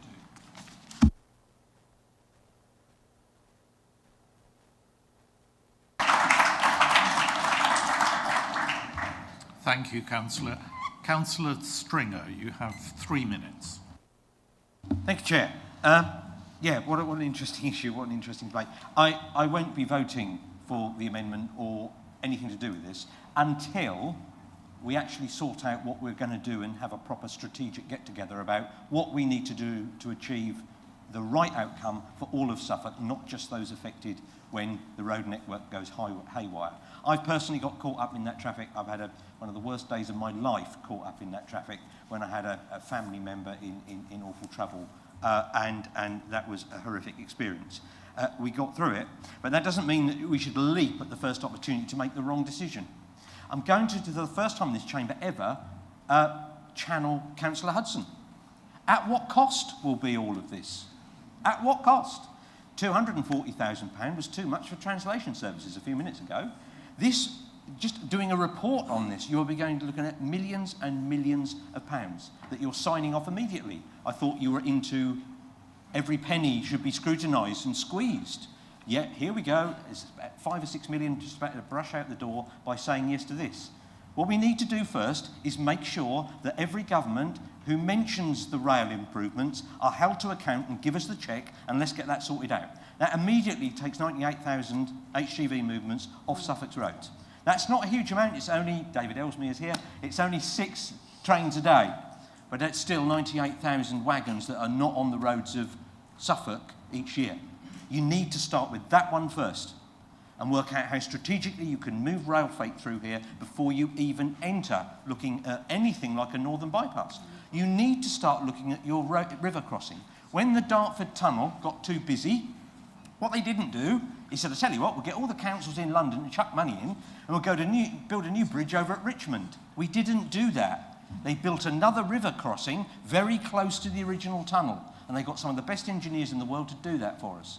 That's the kind of solution we need here if we're not going to open the Pandora's box. And the Pandora's box is just talking about that northern bypass. Because frankly, what that will do, you heard about the housing numbers. You need to be very clear about that. In this chamber, for another council, I'm the portfolio holder for planning. So I sort of know what I'm talking about, maybe. The original deal was the business case for the Northern Relief Road needed 15,000 homes minimum to get us talking at the table. The unmet need from Ipswich at the moment as we stand here is about 10,000. It could be nearer 15,000. We already in Mid-Suffolk have 15,000 homes we need to provide in the new upped housing number from the government. That is north of 40,000 homes that are going to basically end up in Mid-Suffolk, because East is also claiming they might have unmet need at the moment. So we need to be really clear about that. If you're talking about a northern bypass, that is 40,000 houses in Mid-Suffolk. So you now understand why the Green Run Local Authority are buying land for biodiversity. It might end up the only fields left in Mid-Suffolk if the northern bypass goes ahead. So until we've got the strategic plan that goes rail first, I will not be voting for this. Thank you, Chairman.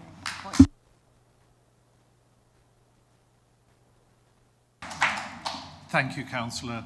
Councillor Bryce, you have 3 minutes. Thank you, Mr. Chairman.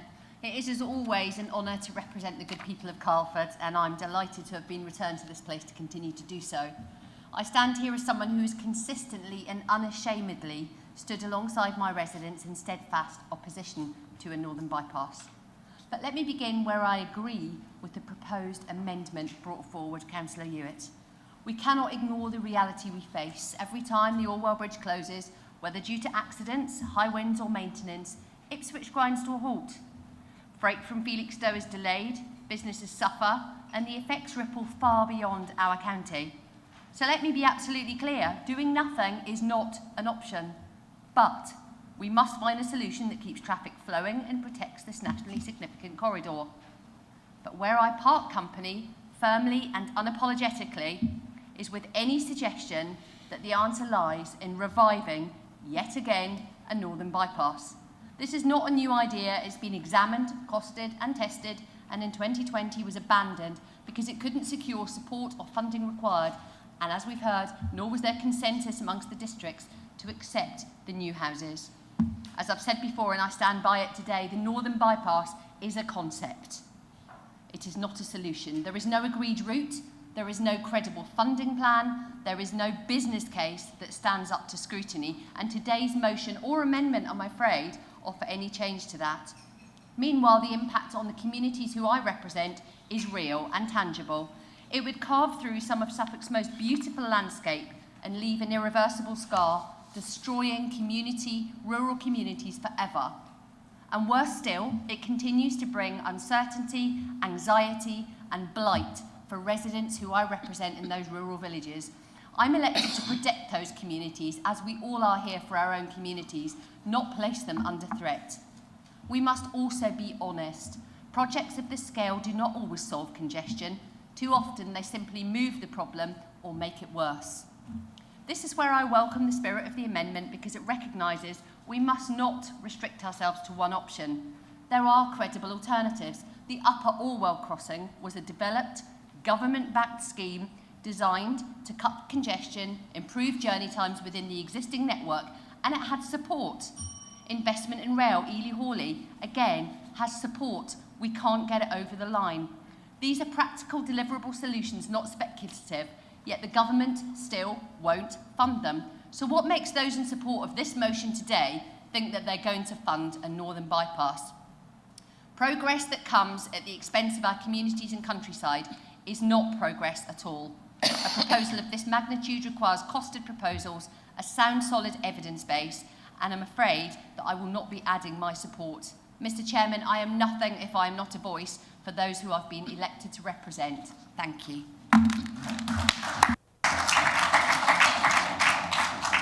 Thank you, Councillor. Councillor Wellham, 3 minutes. Thank you, Chair. I'm going to vote against this motion, the amendment and the motion, because much work has already been carried out in the not too distant past, and the conclusion, which the clear outcome was, that an Ipswich Northern bypass should not be pursued. The emphasis needs to be on improved rail facilities, not on road building. I welcome a study on how best to solve the problems of the transport problems when the bridge is closed, but I hope that now consideration will be given of the multimodal freight resilience measures.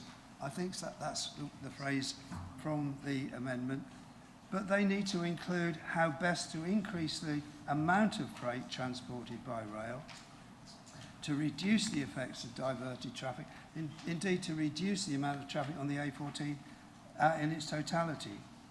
Most of the containers arriving at the ports of Harwich and Felixstowe have no need to use the A14 or the A12 in Suffolk. The whatever it was called, resilience measures could include a hub way away from the coast to reduce the amount of traffic on the A14. So please put pressure on the government to bring forward the improvements, the rail improvements at Hawley and at Ely. An Ipswich Northern bypass would do nothing for communities along the rest of the A14 corridor, whereas transfer to rail will provide benefits for many communities. An Ipswich Northern bypass will increase traffic on the A14 and other lengths of the A14, not just around Ipswich. And much of the A14 is already at capacity. Closures of the A14 to the west of Ipswich affects many roads, affects Stowmarket, affects Bury St Edmunds and rural areas. An Ipswich Northern bypass would take valuable agricultural land, have an adverse effect on hundreds, thousands of people, thousands of residents, and add to the problems of the A14 within Suffolk. The only way forward is to reduce the traffic on A14 by improving rail transport provision. And I cannot support any amendment or motion which does not include a real look at how we can improve rail transport through Suffolk. Thank you.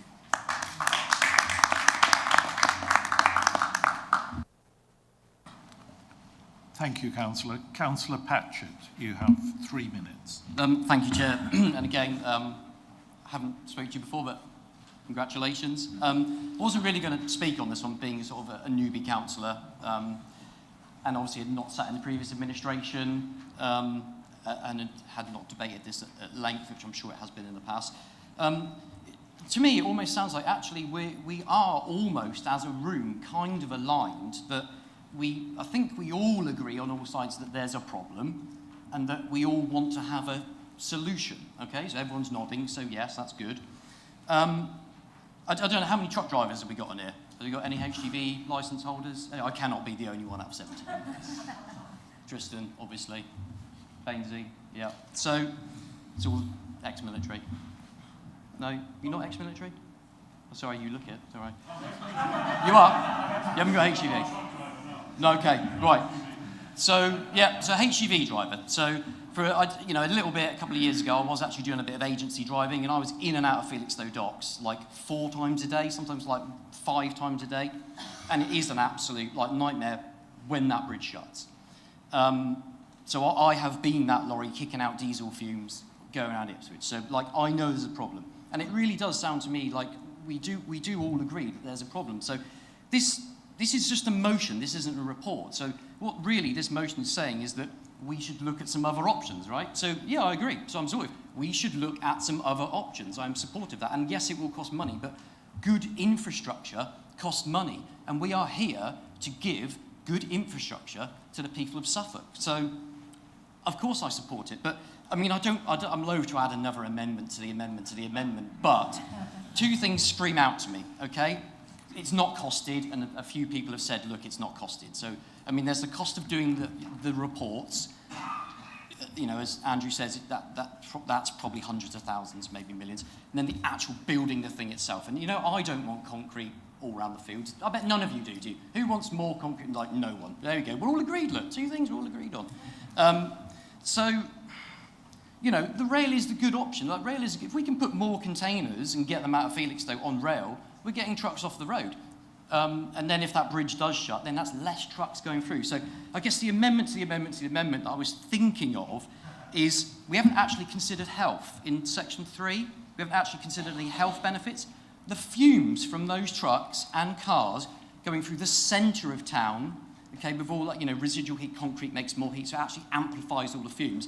So I guess I wonder if the person who made the amendment to the amendment would agree that, well, on number 3, when things we should consider, would you please just add the word health to it, people's health, and then, or do I officially need to do an amendment to the amendment to the amendment? I don't know, but could we just maybe add someone of maybe the original amendment? Could we just add the word health? Because we need to know how much diesel particulates are going through Ipswich needlessly. We should be sending that somewhere else, whether that's on the train or whether that's like a circular route.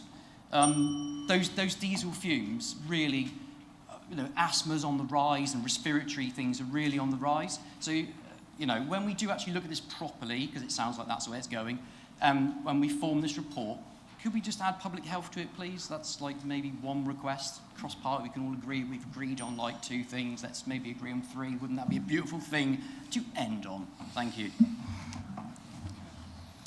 Thank you, Councillor.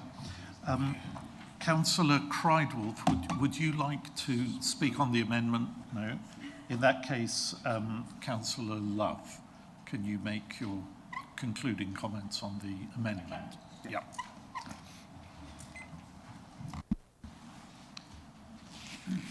Thank you, Chair. I'm happy to second this granular exposition laid before us by the independent councillor for Saxmundham and District. It does not preclude nor favour any solution that will alleviate the problems associated with the Orwell Bridge crossing. It does include looking at multimodal freight resilience measures. It most certainly provides a framework for a forensic examination of local, national, and environmental concerns going forward. We understand the need for immediacy. Felixstowe Port must be a reliable and easily accessible destination because of its importance to the national distribution of imports and also an outlet for exports. Felixstowe Port is a major contributor in terms of employment within the town and surrounding areas. To put its commercial viability at risk would damage the town irretrievably. previous administrations have had decades of opportunity to determine and initiate an alternative solution to the Orwell crossing. It is negligent. They have behaved as though the day to do this would never arrive. Now, we are indeed blessed, for the time being, with 2 local Labour MPs.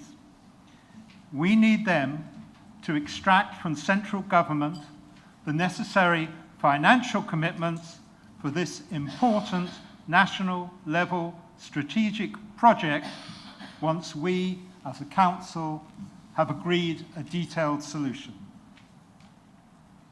This Reform Council is aware of the urgency to determine and effect a solution.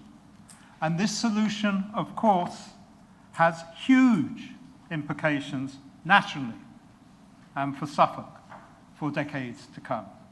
I second this amendment.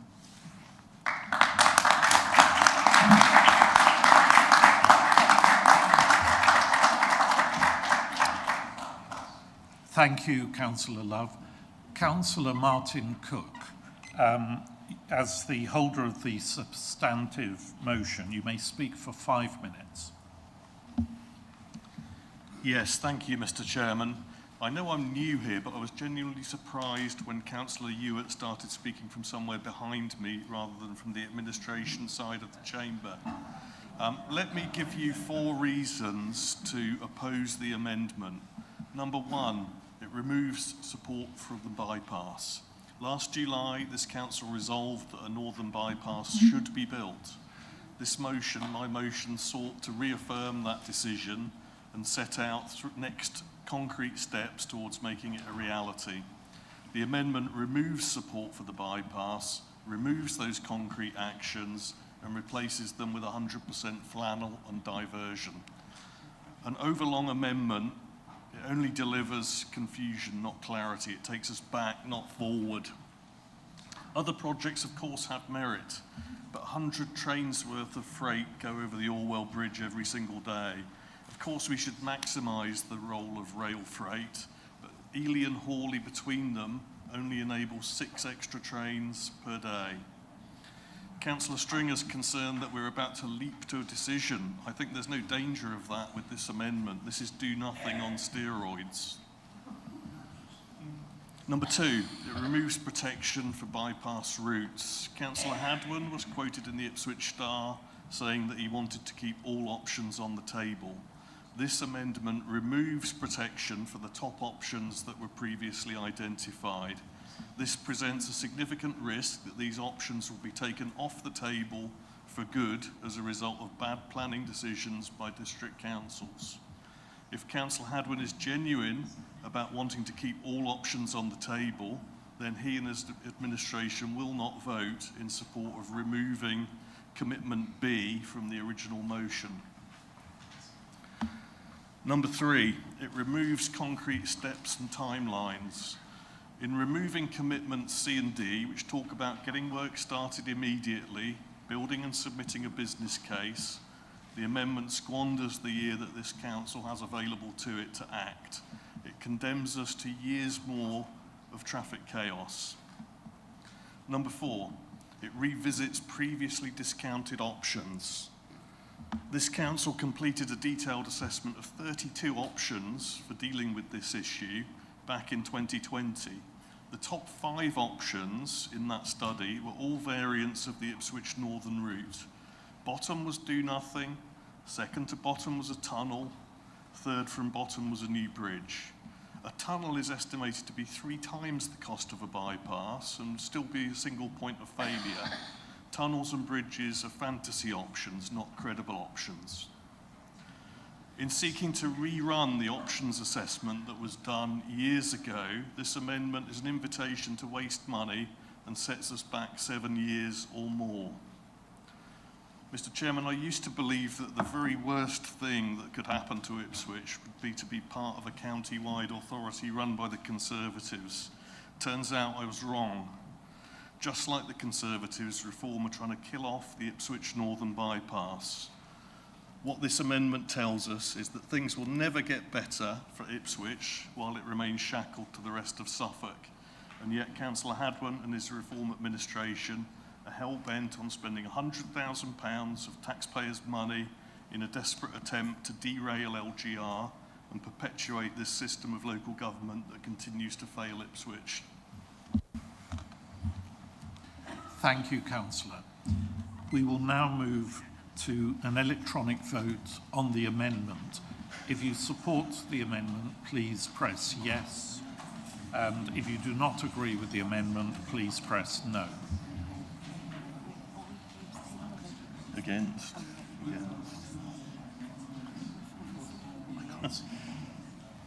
Oh, right. I will now start the vote. Please vote now.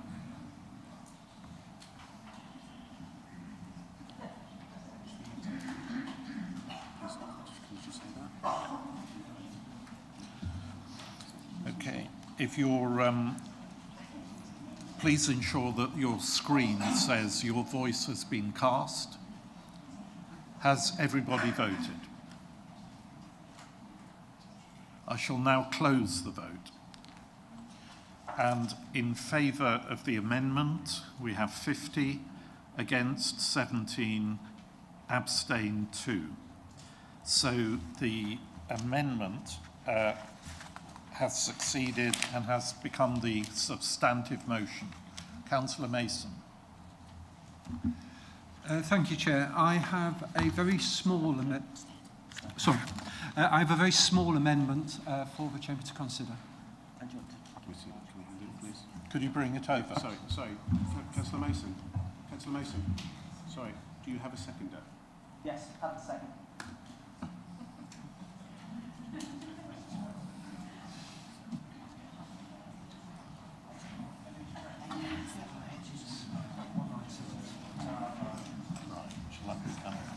Number 7. Number 7.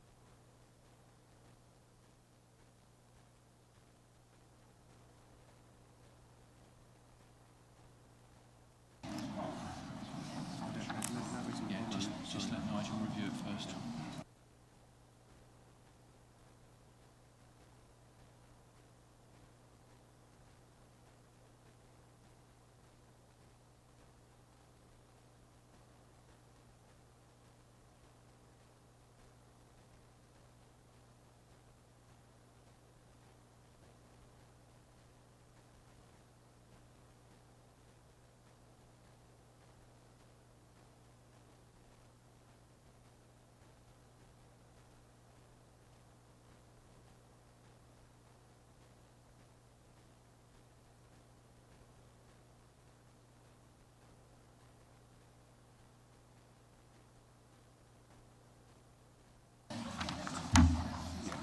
Okay, the additional point is that under Rule 8.3.6 of the Constitution, the matter be referred to Cabinet no later than September 2026.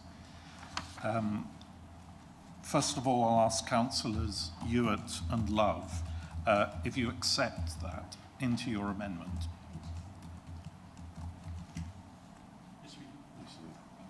Okay. Right, so we can now vote on that. No, that's now the substantive motion. The substantive motion is now this, with this added amendment. So this is now the substantive motion. Okay, so the substantive motion now has Councillor Mason's addition appended to it. And so it becomes the substantive motion with Councillor Mason's inclusion. And so we can open the debate. We can go to debate, or they can go to a vote on it. Okay, you have two options. Either we go straight to the vote, or we have a debate on the amended amendment. Straight to the vote? Yep. Straight to the vote. So, do all councillors know what they're voting for, please? So, it's Martin. Sorry. Councillor Mason. Do I not get an opportunity to speak on the amendment? Sorry. Do I not get an opportunity to speak on the amendment? I'll try and keep it brief. Just out of interest, I did want to say it in the chamber. I was particularly moved by Councillor Bryce's comments. I totally understand the impact these infrastructure projects can have on our countryside. In fact, in the west of the county, and I'll speak on it on another day, New Forest City is not a rumour. 400,000 houses, 1 million people, doubling Suffolk's population, is being proposed. So I certainly understand the fears and concerns of residents in rural settings and how things can change just the landscape of where we live. I did want to reiterate the reasons why, and I don't want to undermine the amendment actually at all, but I saw it as a slight tightening because by not mentioning it going to Cabinet and asking for an officer report to go to Cabinet for all the options to be considered, I felt that that was an omission, and it just makes it a little bit tighter. And I think in speaking to the original amendment, by saying no later than the end of September, it gives the discussion, that report and Cabinet, that sense of finality of this isn't going to drag on. So I won't speak anymore. I'm not looking to massively change the amendment. It's very small, just making it a little bit tighter and time limited. Thank you, Chair. Thank you, Councillor.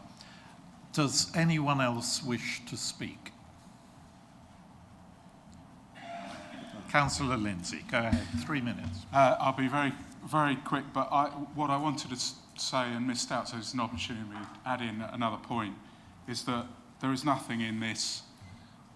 If we're looking at all the options, we should be looking at options for switching people from motor vehicles to cycling, walking and public transport. And that's not in here. I know we've got this multimodal blah, blah, blah, but we need to look at that option, and that's not in here, so I still won't be supporting the amendment of the amendment. Thank you. Thank you, Councillor. Councillor Ewart, as proposer of the motion as amended, do you have anything further to add? You have 3 minutes. Thank you, Chair. First wanted to say, this is the first time I've spoken in here as a councillor. I've had the privilege of sitting on the Health and Wellbeing Board for the district. It's a big deal, pulling something off so quickly, and I'm so sorry that I've missed aspects for Councillor Lindsay. I did my best. I also work with the team, and I thank you very much for your time this week, because I learnt a great deal. I learnt, Councillor Stringer, that actually you don't have to pay so much because their feasibility studies, to the greater extent, are done. We've only got to look at new aspects. And with you both being involved in planning, it seems, from middle Suffolk and also leading East Suffolk County District Council, you should be able to add up how many houses are going to be built on that northern bypass. You don't have to worry, really, Councillor Lindsay, because you can't actually get it through currently. So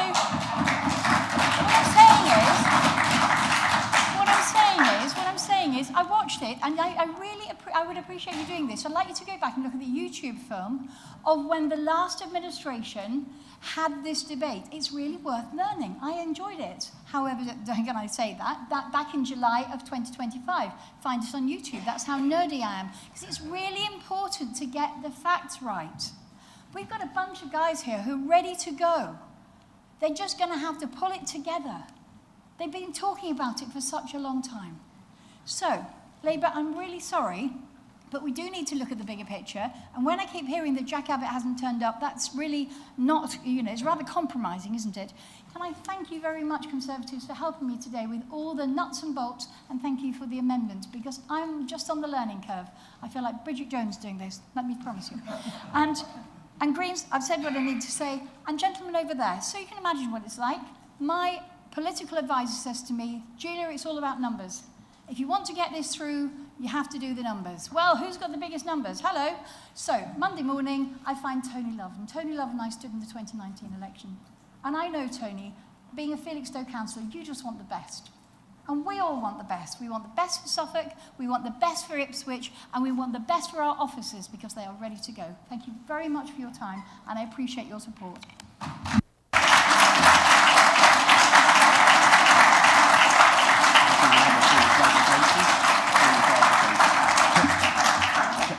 Councillor String. Yeah, Chairman, with your indulgence, I'd just like an item of personal clarification. House building.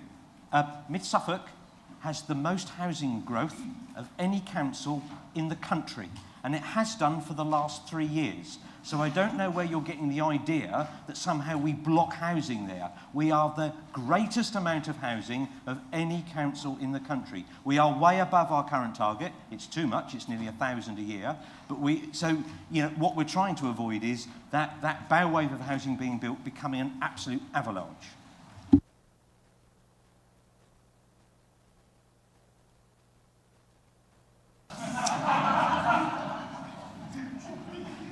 Thank you, councillors. We'll now move to the vote. Do not touch anything on your touch screen yet. If you support the motion, which is the substantive motion plus the amendment and the amendment, please vote yes. And if you do not agree, press no, and abstain if you wish to abstain. Are you all ready? Then, Sorry. Yeah. Clarify whether we are voting on the latest amendment or the whole caboodle. No, on the whole thing, I thought it was I just think. the latest amendment. Yes, motion 2 as amended. right. This is motion 2 as amended. Is it so? So, And in that case, before we move to that vote, may I move an additional amendment? And it's very straightforward.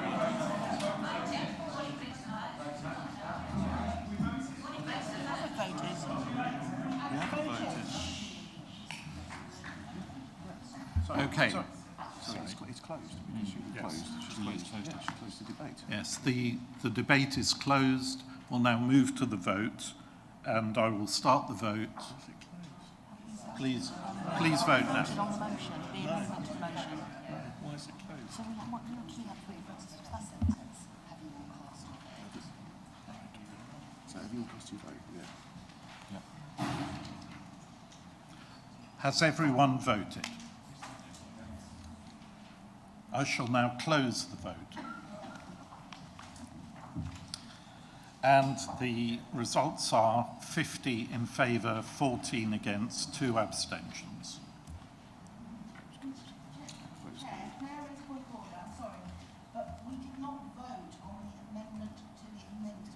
I think we did. It wasn't one. It was accepted. Yeah, it was accepted. Okay, the motion is therefore carried. Thank you, everyone. Please wait for the gavel before you leave your seat.